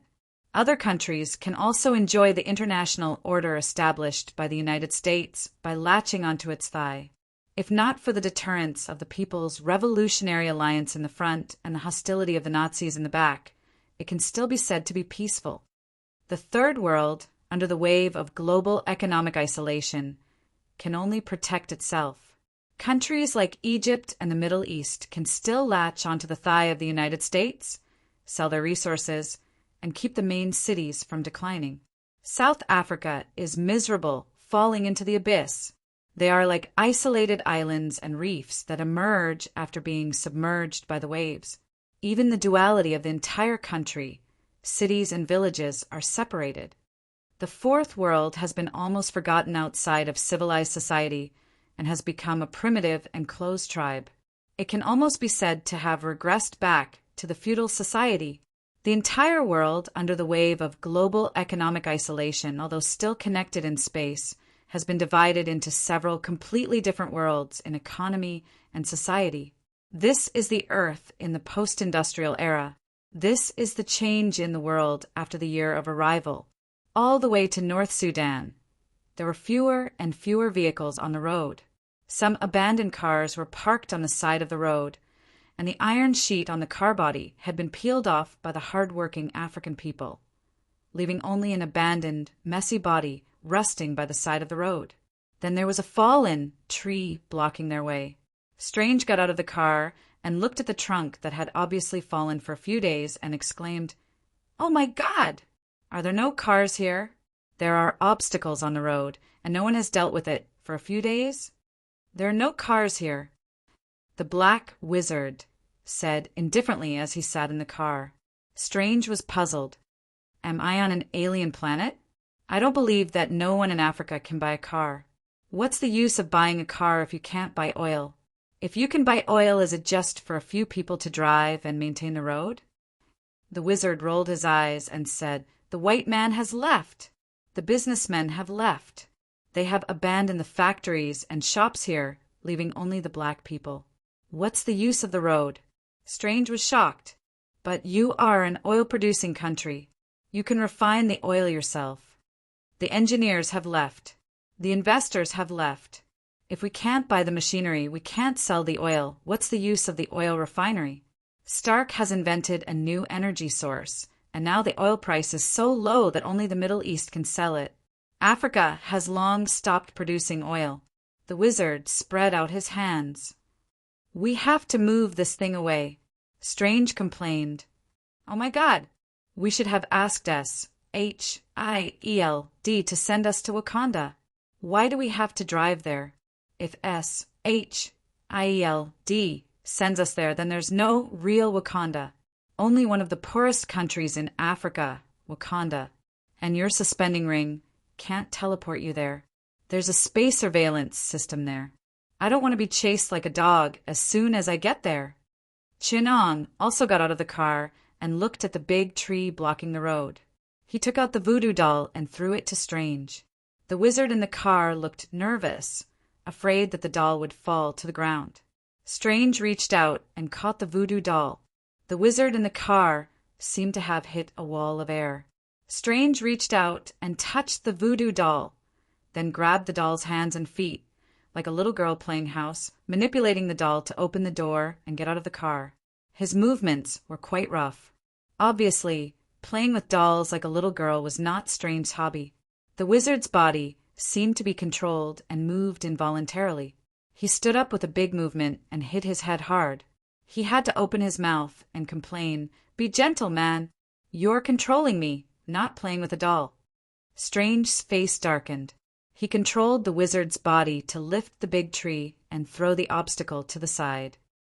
"You should find a way to develop a spell to control the doll," Chin-Ong said sarcastically. "Otherwise, this resurrected corpse will be completely wasted. You can let him move on his own." Strange complained, "His soul-attached doll is in your hands, so it will definitely listen to you.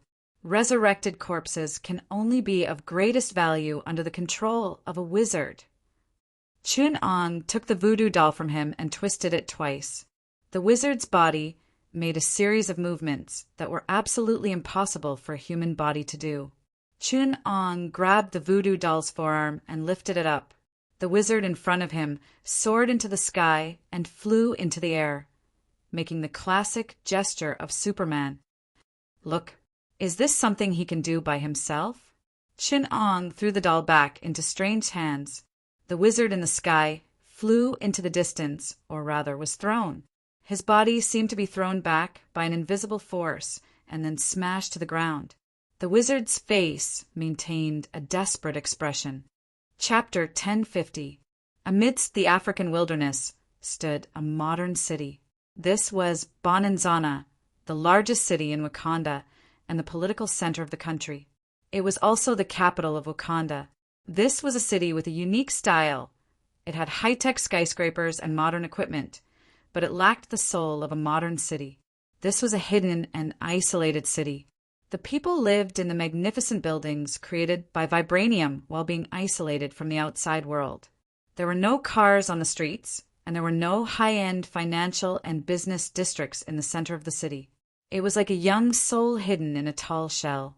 Under the modern buildings was actually the social structure and soul of a small African town. Under the appearance of a city was the core of a small town. Modern cities could not be built with high-tech and wealth alone. Bonanzana lacked the most important component of a big city, population. Without enough population, and refusing to open to the outside world, this city lost the unique social structure of a modern city. Rather than saying that Bonanzana was a high-tech city isolated from the outside world, it was better to say that Wakanda was a tribal country living in a modern city. This was in line with the outside world's impression. Recently, the spies that Wakanda secretly sent to the outside world are losing contact with us. The captain of Wakanda's royal guards, the female General Oki, reported to the 4 tribal leaders and King T'Challa. We suspect that the regicide, Ulysses Crow, is getting rid of them. He's removing our eyes and ears. A tribal elder with a dangling lower lip said, Crow is Wakanda's greatest enemy. He was once a shameless thief. He stole Wakanda's vibranium and detonated a bomb in a border tribe. He blew up my parents. The tribal leader at the border said through gritted teeth. T'Challa also clenched his fists, one hand pressing on his fist. It was the old queen. His mother was looking at him. The queen comforted her son and stood up. 3 years ago, Ulysses Crow was involved in a battle between that existence and others. His body was modified, and he was injected with vibranium, gaining great power. My husband, your king, the last Black Panther, was killed by Crow when he was hunting him down. Crow took away the Black Panther's armor and sent me my husband's head. He's humiliating Wakanda, humiliating the Panther goddess, humiliating all of us. He's taking revenge on us for everything we've done to him. Vibranium has already fused with Crow's cells. Princess Surue, T'Challa's sister, projected a transparent human body. She zoomed in on the cells and gestured. His idea of modification is very advanced. I never thought that vibranium could fuse perfectly with the human body to such an extent. And the most terrifying thing about Crow is the way he uses the energy of vibranium. Under high-frequency vibrations, vibranium exhibits extraordinary physical characteristics. Crow used the characteristics of this vibranium to build a very complicated vibration model. He used the vibrations of vibranium in his body to store a huge amount of energy. Any attack against him would be converted into energy and stored in his body. Once he's released, an image appeared in the projection, a rather fat Black Panther. Forgive the old king. Although he was a vigorous warrior when he was young, his slacking after becoming king caused him to inevitably gain weight. So, a Black Panther with a bulging belly. To be honest, he looked a little like a black tiger, the kind of fat tiger. Although the tribal elders did not laugh out of respect for the king, they all had the same thought in their hearts. No wonder the old king lost to Crow. Just by looking at his physique, it was obvious that the old king had lost the will to fight as a warrior. fat tiger, Black Panther pounced at Crow. He was wearing the Black Panther armor and had consumed heart-shaped herbs. The battle techniques of his youth were still in his bones. Like a real Black Panther, he pounced at Crow. His vibranium claws were indestructible, but his entire body was covered in silver. His body was as tough as a god or a demon under high-intensity training. His entire body was muscular. Topless, he faced the old Black Panther head-on with just a lift of his hand. A powerful shockwave swept out. Tens of millions of high-frequency vibrations carried enormous energy that swept over. The royal guards beside the old Black Panther were easily shattered, like porcelain. The vibranium spears in their hands were the first to resonate, carrying a powerful force that instantly shattered their arms. In the violent vibrations, their skin and bones separated from each other. The vibrations traveled along their bones and spread up their arms. Their internal organs were violently shaking, and the intense displacement of their skulls caused their brains to violently slam against their skulls. In just a few breaths of time, the brains of these female guards had turned into mush. Female General Oki did her best to suppress her grief and hatred. Her hateful eyes stared at Crow on the screen. The old Black Panther was sent flying with almost no resistance. The vibranium armor on his body did not provide any protection at all. Instead, it became a talisman that hastened his death. When Crow walked up to the old Black Panther, he was still struggling on the ground. However, his muscles and bones had been shattered, and he could not even get up. T'Challa could not tell how many times he had watched this video. His eyes were already red. The temperature in the hall had dropped by a few degrees. Whoa, whoa, whoa. On the screen, Crow stepped on the head of the old Black Panther, who was vomiting blood. He laughed. Isn't this our king, T'Challa? The old Black Panther is also called T'Challa. Back then, you were the one who personally ordered them to imprint this on me.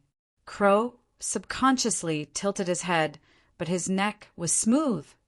I forgot that after I trained that thing to the 3rd stage, my body was reborn. The thing you imprinted on me was gone, Crow said regretfully. Otherwise, I really would have let you take a good look at that thing. Vibranium, the most precious metal in the world. This thing is infinitely powerful, Crow said to the old king. Do you see it? It was that little bit that I stole, a little bit that is insignificant to you, that gave me the power I have today. What a treasure! He fused a little bit of it into my body, and I became what I am now. You primitive people, stupid monkeys, do not deserve such a great metal. You do not deserve to use it. In your hands, it is such a broken thing. Crow roared. The vibration of his voice caused the vibranium to lose its activity. The old king's battle suit quickly fell off. Crow picked it up like a rag and held it in his hand. The young king T'Challa looked at his father's face. Tears blurred his vision for the umpteenth time. I need vibranium. Crow stepped on the old king's head and said, That existence gave me an order. If I can't perfect what he gave me, from the unique properties of vibranium, vibration physics, acoustics, and structural mechanics, the properties of superconductive metals, and the 12 types of energy release states of metallization of the human body, this damn long and stinky name. If I can't figure out something from it, he will use the vibration of the universe's background to transmit a little of his power. And I will... Bang! Crow shouted exaggeratedly and made an explosive gesture with both hands. He said, Explode into minced meat or vibranium. The one who collects my corpse is blessed. So I need some vibranium to experiment, but I thought since I'm going to do it, why not do it big? You stupid monkeys, the black devils have been hogging those treasures for too long. It's time for someone else to take over. Crow said as he put the Black Panther's mask on his head. He said, What do you think of the named king of Wakanda, Ulysses Crow? The old Black Panther struggled, his lips opening and closing several times. Crow grabbed the camera, lowered his head, and said, What did you say? Louder. The old Black Panther said with difficulty, "You won't succeed. My son, the new king, he will avenge me. He will protect our country and destroy your ambitions. I will watch him complete all of this." Crow nodded and smiled. "Now I'm at the third stage. When I finish the fourth stage, I will destroy your country with my own hands. Then I will rebuild my country. I need the resources there to complete that damn experiment." The projection was extinguished here. General Oki said to all the tribal elders, "This is his announcement. Now, I think he's here. We need to mobilize the army, use all of our power to kill him." The River Tribe elders said, "He's only one person. He can't deal with all of us. His power can control vibranium." The Mining Tribe elders said, "And all of our weapons contain vibranium. We should make or buy some weapons without vibranium from the outside. Train our warriors to use them. Weapons from the outside are useless too." Princess Surue interrupted them. "I've studied the ability that Ulysses Crow displayed in this video. He can make vibranium conduct vibrations. He can magnify the power of vibrations by 1,000,000 times. The vibration model in his body does not control vibranium resonance, but the resonance of all matter. He was able to transmit his vibrational power to all matter. Even if our warriors use weapons made of other materials, they will be easily destroyed by him." "Then you're saying that we can't fight him?" The elder said angrily. "I'm saying that we need to upgrade our technology." Princess Surue wanted to explain, but her mother interrupted her. "Surue, Chara also changed the topic. I need a new suit that can fight against Crow. Sister, how's your development going?" Princess Surue tapped on the Chimayu bead in her hand, and a stream of liquid vibranium bound by high-energy electricity appeared in the projection. The modification that Crow received, allowing vibranium to fuse with his body cells, the technological content has already surpassed Wakanda's. This may be alien technology. To fight him, we must also develop a technology that allows vibranium to fuse with the body. But the time is too short. I only found a way to fuse vibranium with simpler body tissues like muscles, bones, and skin. Other lymphocytes, nerve cells, brain cells, stem cells, and internal organs cannot fuse with vibranium. So the newly developed suit can only fuse with your muscles, bones, and skin. That's enough. Chara comforted her. You've done well. To be able to complete the development of a new generation of suit in such a short time is beyond my expectations. You're the best. I believe that if my sister is given enough time, it's not impossible to create such technology. The internal organs and brain are protected by muscles and bones. Chara looked at the projected suit. How does it wear it? Inject it into your body. After the modification is completed, most of the liquid vibranium robots will shrink back into the gaps in your bones. Only when you want to activate it will it flow out and fill in between your cells, forming liquid metal cells. But I have no clue about the vibration energy model in Crow's body. The technological content is even more terrifying than fusing vibranium cells. Princess Surue shook her head. Brother, this new suit still needs to be modified. I must think of a way to make it immune to Crow's resonance in order to fight him directly. When will it be done? Chara asked. Princess Surue said, I'm currently building a model of vibranium particles for energy dissipation. Looking at her brother's determined gaze, the princess said in a low voice, I will complete the modification within a month. Chapter 1051 Wudong Mountain, Mysterious Heaven Jade Palace. Outside the eastern heavenly gate, the abbot of Wudong, Taoist priest Ching Su, clasped his hands behind his back and looked down at the sea of clouds. A Taoist child came forward to report, Abbot, apprentice sister Lotus Flower has arrived. Taoist priest Ching Su laughed and said, Let her in. A moment later, a woman dressed in Taoist robes kowtowed. Greetings, master. Taoist Qingxiu was gentle and had the demeanor of an elder. Seeing his only female disciple kowtowing to him, he helped her up. Lianhua, Wudong was originally a Chuanjin Daoist sect. I did not accept female disciples. The female disciples of our sect have their own Daoist tradition, and they cultivate in the Green Dawn Temple on the northern mountain. But I broke my vows and accepted you as my disciple. Do you know why? I do not know. Lianhua said respectfully. Taoist Qingxiu sighed. Wudong was originally a branch of Kunlun. During the last years of the Northern Song dynasty, a descendant of Kunlun went down the mountain to support the Song dynasty. That descendant of Kunlun was a genius, and also the master of a heavenly armament. He came from the imperial army and had always wanted to serve his country. He also created his own heavenly armament, the way of the 6 armaments. When the Jin invaded, he wrote to the emperor, wanting to use his Kunlun Taoism and the 6 armaments to resist the Jin and protect the Song dynasty. Unfortunately, the illness of the Song dynasty was too deep.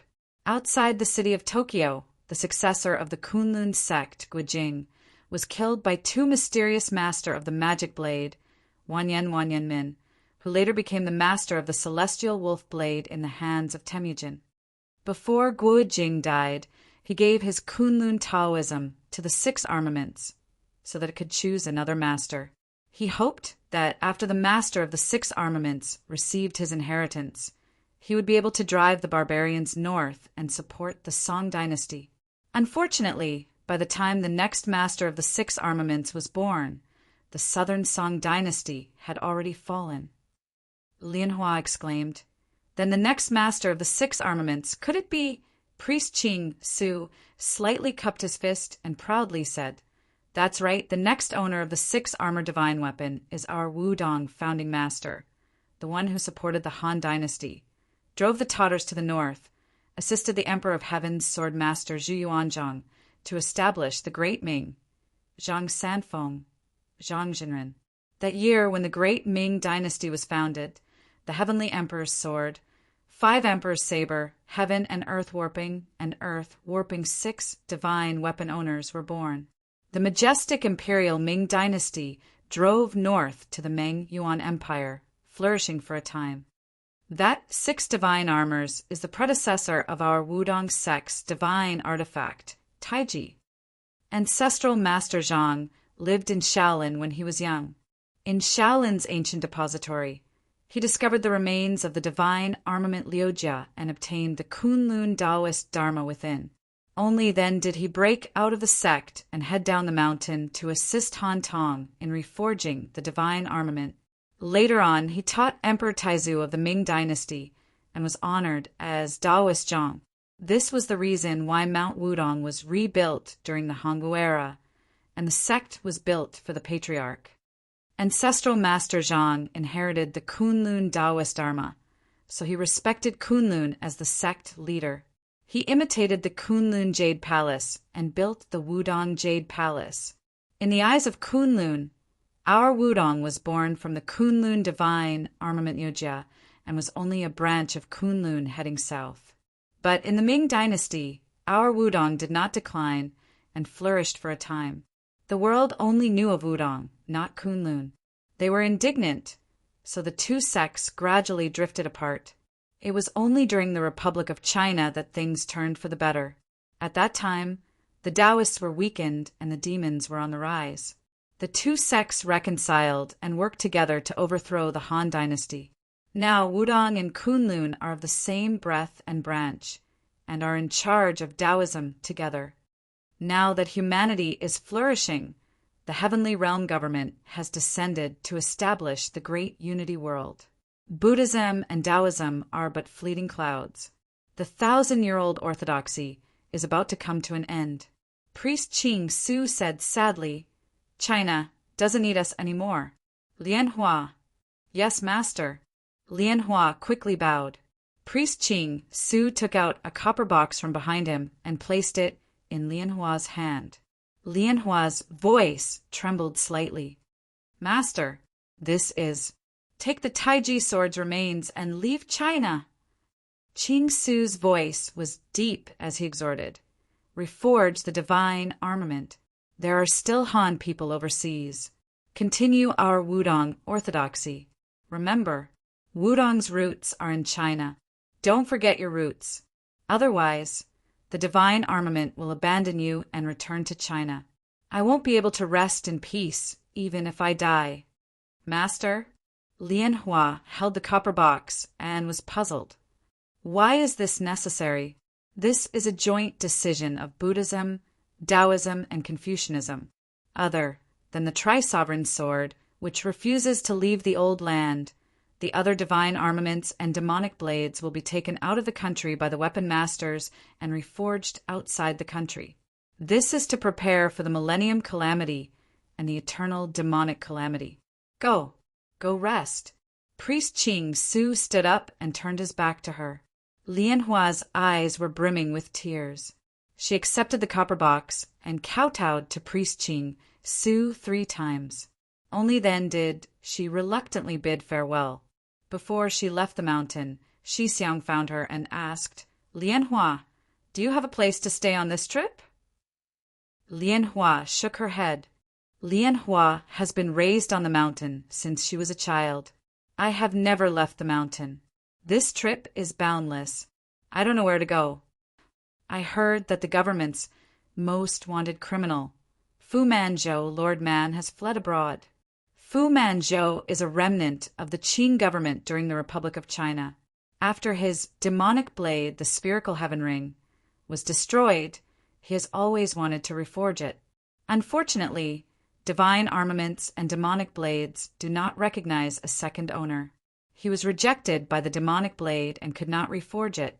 So he took in a disciple and wanted to borrow his disciple's hand to reforge the demonic blade. His disciple is said to be called Zhang Shangqi. Now he is carrying the remains of the demonic blade to a small and poor country in the African continent. 3 years ago, the clone of the primeval demon created by the Americans wreaked havoc in North America. He passed down a peerless martial art, the 12 gates of heaven and earth. It was the primeval demon's demonization of the Shaolin Temple's 12 gates of Golden Bell Shield. It was obtained by a Western barbarian. Over the years, he has gradually mastered peerless martial arts. He wants to conquer that small country in Africa. Fu Manzhou has a friendship with him. Zhang Shangqi must be plotting something. Lian Hua was puzzled. Africa is so desolate. Which small country can cause so much trouble? Shi Xiang smiled. Junior sister, don't look down on this country. According to the Wudong book collection, this country is the only place in the world that produces Tai adamantine. Tai adamantine is one of the 6 most precious metals used to reforge divine armaments. It is extremely precious. Lian Hua thought for a moment and cupped her fists. I understand Shi Xiang's intention. Don't worry, Shi Xiang. I won't let Fu Manzhou succeed. Shi Xiang was relieved. He handed her a plane ticket to Kenya and said, That small country is called Wakanda. They are afraid of the outside world spying on the Tai adamantine, so they have always been closed off. So there are no direct flights there. I bought you a ticket to their neighboring country, Kenya. I also told Kunlun to take care of you there. Kunlun will arrange a guide for you, wherever you go. The new director of S.H.I.E.L.D., Carlson, looked at the few old men in front of him with a bitter face. It was Captain America, who stood up to ease his embarrassment. Steve said solemnly, Crow disappeared after the war at sea. He suddenly appeared 3 years ago and killed the old king of Wakanda and stole some of the vibranium. He was modified by Adam and is one of Adam's chess pieces. Now that Crow has reappeared and contacted many supervillains to invade Wakanda, the Avengers can't just sit back and do nothing. War Machine Brigadier General James objected, now that the Avengers are at their weakest. Natasha has betrayed us. Tani has been contaminated by that damn Sargeras, and his mental state is very unstable. Ultron is eyeing us covetously. Thor has returned to Asgard and has lost contact. Hulk has left Earth with the professor to study on another planet. It is said that he is comprehending Buddhism. Spider-Man is still a child. Now we only have you and the Winter Soldier, Hawkeye, Falcon, Ant-Man, and a few others. Most of us are still novices. We are weaker than ever. At this moment, Coulson's communicator suddenly lit up. He quickly picked it up and breathed a sigh of relief when he saw the other party's name. Coulson raised his hand to stop the Avengers from arguing. He turned on the communicator, and a dark-skinned, bald, one-eyed man suddenly appeared on the screen. Steve was dissatisfied. "Nick, if you are no longer the director of SHIELD, you shouldn't control this organization remotely." Everyone knew the intentions of the one-eyed man. Although he had stepped down from the director's throne, it was only to get out of the whirlpool that was SHIELD and to carry out some secret conspiracies or plans. But before he left, he chose Coulson, who was the most popular but had no opinions, to be the director. He wanted to control SHIELD and become the director. This also caused Steve to be dissatisfied. Captain SHIELD is too conspicuous. It has become a target for aliens and criminals who are plotting against Earth. Someone must act in a more secretive place. The one-eyed man said, "Since the disaster of Adam, the Avengers have been greatly weakened. I have been looking for new members for the past few years. Now that the crisis has come again, it is time to replenish the strength of the Avengers." What the one-eyed man did not say was that since Anthony Stark was mentally contaminated by Sargeras, suffering from his own unstable and self-destructive mental state, and began to drink heavily, the Avengers lacked a leader to compete with Captain America. Now that Captain America was almost the only leader, it was time to add sand to the Avengers. He had already chosen a new leader to replace Stark, a stubborn, self-opinionated, and powerful hero. The reason why the one-eyed dragon did not introduce her to the Avenger was that he was worried about her character. She was not a person who would willingly submit to others. She was a control freak, a paranoid maniac, and a petty woman who had gone through menopause for decades and was not likable. The vibranium produced by Wakanda is one of the most precious resources on Earth. The one-eyed man said, 3 years ago, just a ship with less than 250 kilograms of vibranium caused the most destructive battle. Now, that area of the sea is still a no-fly zone. Once someone appears nearby, they will hear some mysterious whispers and gradually go crazy. We must protect Wakanda's vibranium from being used by those criminals. So I agree with the captain's view. The captain will lead people to help Wakanda destroy Ulysses Crow. The one-eyed man secretly said in his heart, "Then it will be convenient for me to add sand." The Avengers cannot be a one-man team of heroes. The new heroes need the captain to leave temporarily to prevent them from being captured by the captain's personal charm. Chapter 1052. Strange and Chin-Ong were travel-worn. From northern Sudan to Wakanda, they had been walking for a week. Along the way, there were tribal militias in turmoil and the unstable situation in Africa. It was a ghastly sight to see. In most of the countries on the African continent, the government was like an empty shell. This place had become the source of the war between warlords. Along the way, Strange watched as Chin-Ong used his equipment to film and inquire about the political situation and people's livelihood in Africa. He wrote down many documents, but he was still puzzled. In the end, on the second day they arrived at the Kenyan border. SHIELD found them. Agent May knocked on the door of the hotel they were staying in. After Strange opened the door for her, she threw a stack of documents in a transparent document bag on him. Then she threw one to Chin-Ong, who was writing a document next to him. These are the relevant documents of the United Nations Office for the Coordination of Humanitarian Affairs and Disaster Relief Coordinator. Now, you are the joint investigators sent by China and the United States to investigate the humanitarian disaster in Africa. May glanced at Chenong and said angrily, "SHIELD doesn't owe you anything now. Don't keep mentioning the 280 million. Chenong patted the documents beside him and said, "Print these documents again. I want to officially make a copy of them to the United Nations." Strange picked up the documents in his hand and flipped them over and over again. There was nothing wrong with them. These were completely based on his and Chenong's real identities. The documents showed that he was a well-known neurosurgeon in New York. He joined Doctors Without Borders 6 years ago to provide medical assistance to Africa. Later, he was hired as the United Nations Disaster Relief Coordinator to investigate the humanitarian disaster in Africa. Chenong is a senior insurance investigator for the Chinese government. A year ago, he was sent to Africa to investigate the African Aid Project. 3 months ago, he was hired as the United Nations Disaster Relief Coordinator to lead the joint investigation of the humanitarian disaster in Africa. Chenong said, "With this identity, we can officially go to Wakanda. Although Wakanda is closed, it is still a member of the United Nations. These days, from the northeast of Africa to Wakanda, I have completed the relevant investigation documents of the countries along the way. Soon, I will file them with the United Nations. We will enter Wakanda in the name of the humanitarian disaster investigation and officially contact the Wakanda officials." "So you asked SHIELD to forge these identities?" Strange asked with a strange expression.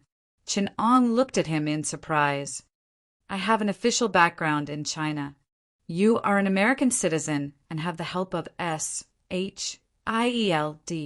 Behind us are China and the United States, or rather, the People's Revolutionary Alliance and the United States and their allies are endorsing us."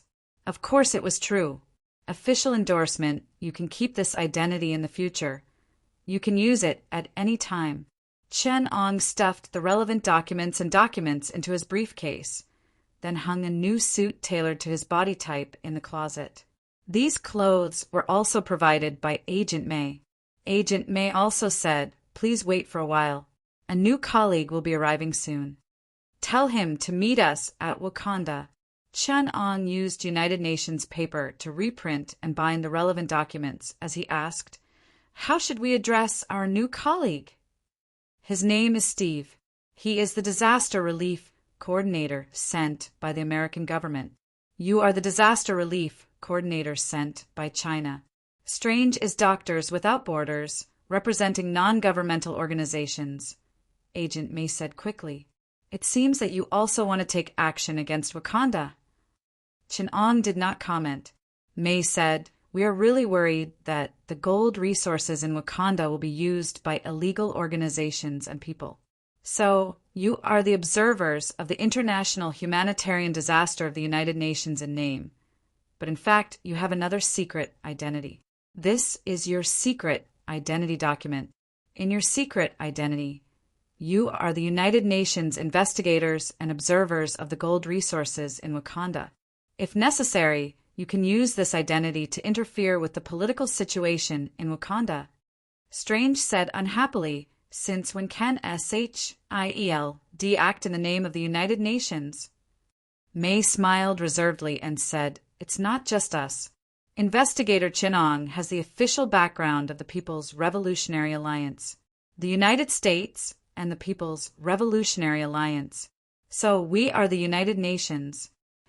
After sending Agent May away, Chenong and Strange changed into suits, took the relevant documents, and took a special car arranged by the Kenyan government to Wakanda. Kenya was also a chaotic warlord, but the cooperation of the United States and the People's Revolutionary Alliance gave Chenong and Strange strong official resources in Kenya.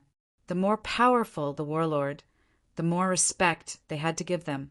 So, under the escort of the government army, which was actually the most powerful warlord that occupied the capital, Nairobi, they smoothly drove through the territories occupied by other warlords and headed to Wakanda. At this time, the new king, T'Challa, had already received news from the commissioner sent by the United Nations to observe the humanitarian disaster in Africa. Although Wakanda was very close to the outside world, it was only to hide its own strength and technology. In fact, it was relatively active politically, especially in the past few years. Under the leadership of the old king, T'Challa, Wakanda was quite active in the relevant affairs of the United Nations.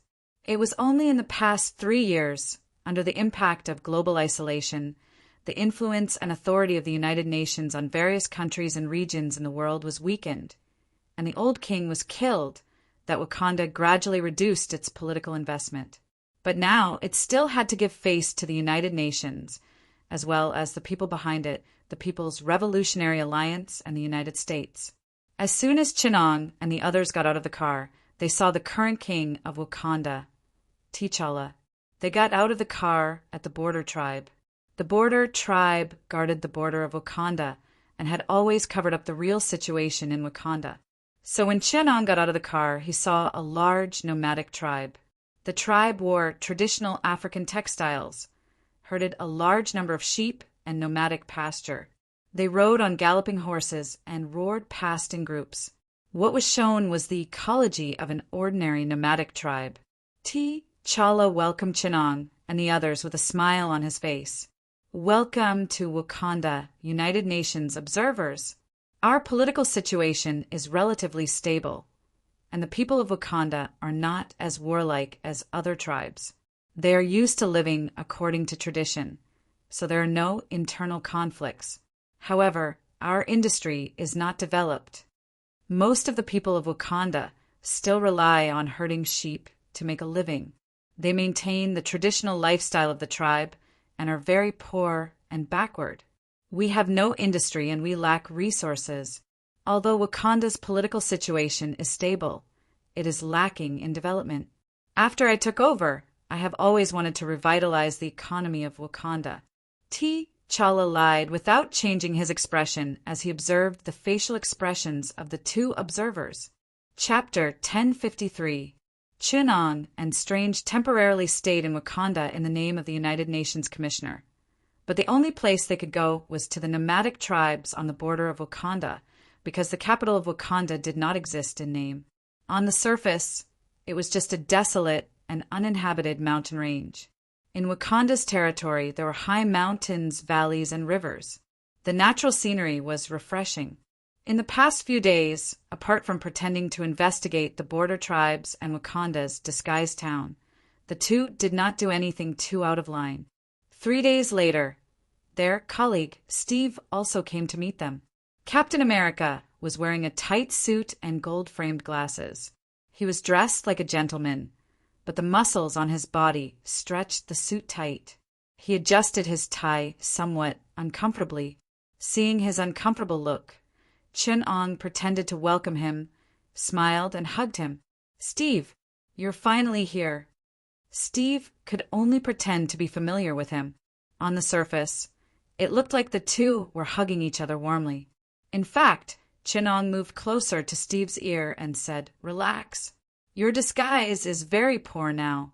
Have you not worn formal clothes for a long time?" "No." Steve smiled bitterly. "The suit they prepared for me is too small." Chinong glanced at Steve's strong muscles, shook his head, and said, "They should have given you a larger size. Let's go in first and compare the information. Have you memorized your background documents? Later, T'Challa will probably come to entertain you." Chinong looked at the somewhat uneasy Steve in surprise. "Does he know you?" "We've met a few times, but I was wearing a mask at that time. If you're exposed, please draw a line with us. Just say that SHIELD sent you to infiltrate in disguise." Chinong said helplessly, "They should have sent someone more reliable." Chinong brought Steve to the accommodation that Wakanda had arranged for them. It was a small 2-story building. Like most of the buildings in Africa, it was not renovated and could only be considered clean. After all, Wakanda was one of the poorest countries in Africa, and Strange was giving free medical treatment to the people of Wakanda. It was obvious that both parties were uncomfortable. Wakanda had a well-developed medical and relief system, and they had to find people to disguise themselves as the most common malnourished and malaria-stricken people in Africa. Malnutrition was still manageable, they found poor tribesmen from neighboring Kenya. Anyway, these tribesmen could only speak the local dialect. On the one hand, they could not communicate, and on the other hand, they had no concept of a country at all. They didn't even know which country they were from. Who could object to the fact that they were the people of Wakanda? But Wakanda had to provide a few patients and poor people who could communicate with them. In order to disguise themselves, they were forced to be infected with tropical diseases. It was really hard. The awkward thing was that Strange was well aware of this. He was not an ordinary doctor after all. So when he encountered some patients who did not put enough effort into their disguise, his bad temper was a little hard to control. Strange had a strange look on his face as he examined a patient who also had poor acting skills. After a series of examinations, he wrote a diagnosis and said, "You're not suffering from malaria. Although there are symptoms of swaying, it's just an allergic reaction."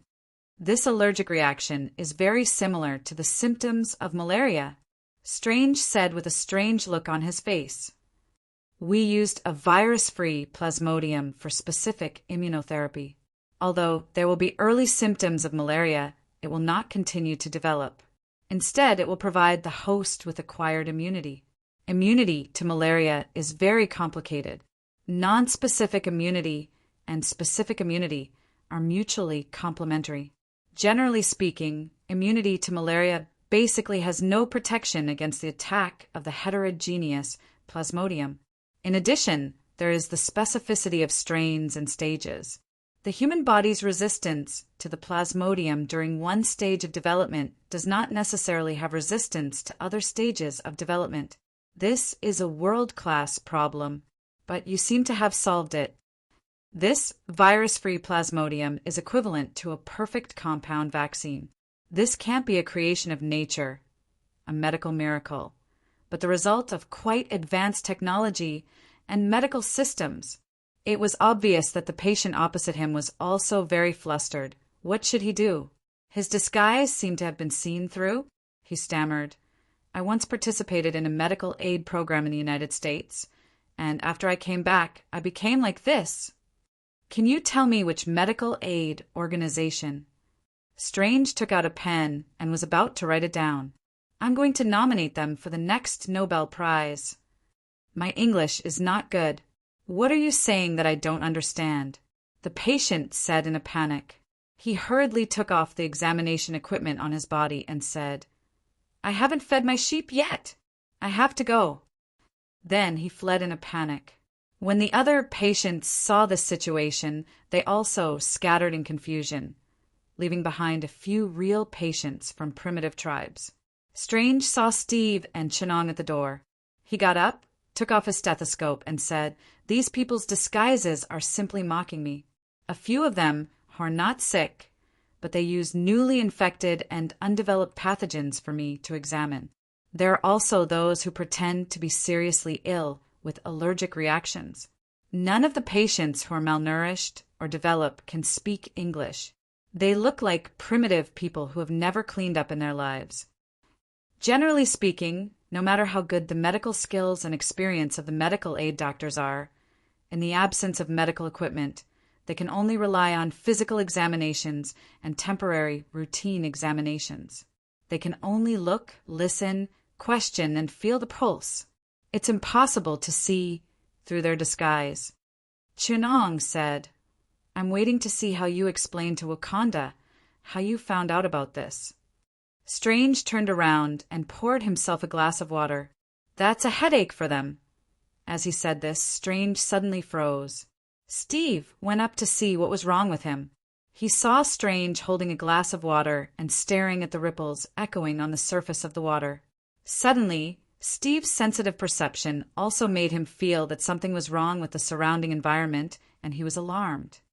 "There's a high-frequency vibration." Strange stared at the water and said, "There's a vibration source that's constantly emitting high-frequency vibrations approaching. He's probing." The few of them suddenly felt their pores shrink, and their hearts gave a strong warning. Strange shouted, "Get down!" The next moment, a powerful energy shock came from the sky, sweeping the earth. The border tribe where Chin-Ong and the others were was hit head-on by the ultra-high-frequency vibration.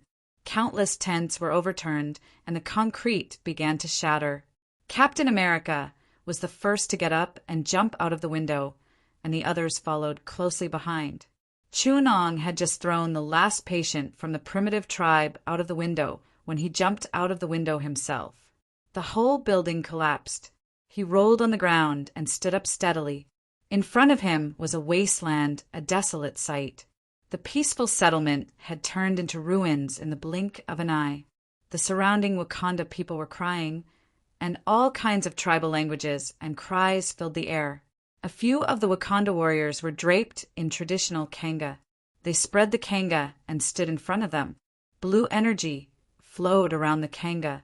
From its appearance, the kanga looked like a large rectangular piece of floral cloth.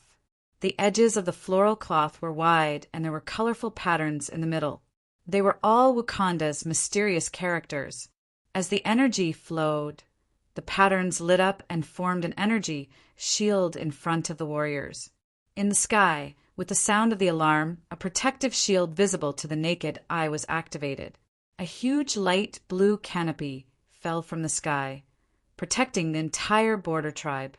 Outside the canopy, a tall man in silver was floating in the air. His body emitted energy waves continuously, supporting him to float in the sky. He looked down at the border tribe and lightly placed his hand on the energy canopy. The canopy shook violently, reverberating with dense ripples. The border tribe warriors on the ground roared and let out strange battle cries. The man in the sky tilted his head, looking down on them. Strange, Chin-Ong, and the others observed the sudden change calmly. Steve, on the other hand, went up to help save the people. He dug out the injured Wakanda people from the ruins. Fortunately, the people of the border tribe did not like concrete houses because of their nomadic culture. They usually lived in tents. Although the tents looked simple, they were high-tech products. The surface of the tents was made of traditional African fabric, and it could raise an energy barrier. Therefore, after the impact, the casualties were not serious, but there were still many people who were injured. Steve carried a little girl with a broken leg and rushed over. He said to Strange, "Help take care of her." He then turned around to save the others. Strange helplessly fixed the injured person's wound. He knew with a touch, "Her leg bone is broken. We need to fix it. Find me a stick." Strange said to Chin-Ong, but Chin-Ong only dug out a small box from the nearby ruins. He found a piece of fabric that looked like gauze, walked up to the patient, and said to Strange, "Get out of the way." Strange obediently gave way. Chin-Ong wrapped the fabric around the twisted calf a few times, then touched the pattern on it. Blue energy flowed through the fabric, and the fabric swelled up, protecting the injured area like an airbag. At the same time, it released anesthetic freezing gas, which began to slightly correct the bone.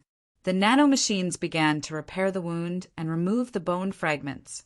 Only then did Strange see the surrounding Wakanda people take out these things and stick them on their bodies.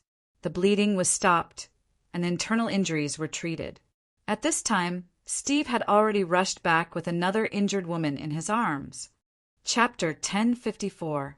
The moment a hole appeared in the protective shield, an invisible vibration wave passed through the hole and swept towards the camp of the border tribe.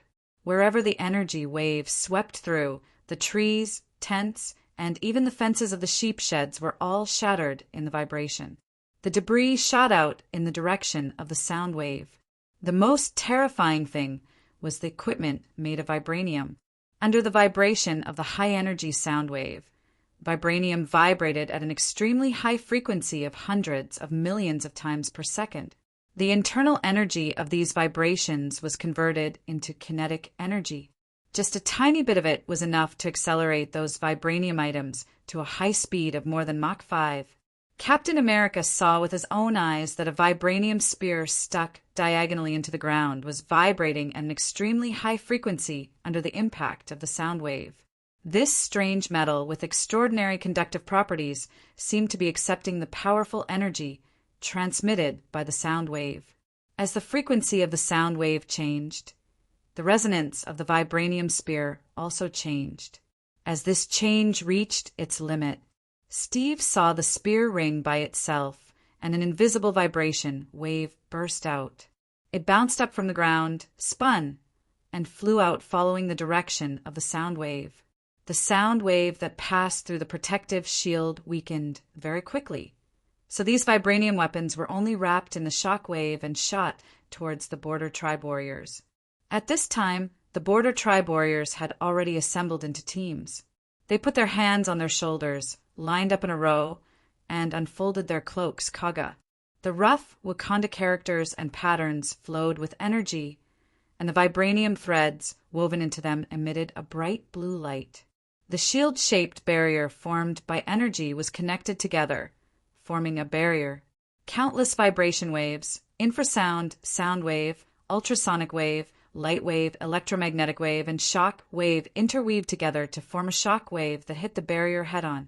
It only caused a slight impact to the human wall of the Wakanda warriors. The energy shield wall was not damaged at all, but the spear that followed immediately carried an unimaginably powerful force. The spear that broke through the sound barrier at a high speed of Mach 8 only left a silver light in the air. With unparalleled force, it pierced through the energy shield wall and nailed the Wakanda warriors to the ground one by one. The tail of the spear was still trembling rapidly, turning into a circle of afterimages. The chief of the Border Tribe in the middle of the shield wall roared when he saw that many of his warriors had fallen beside him. He was extremely angry.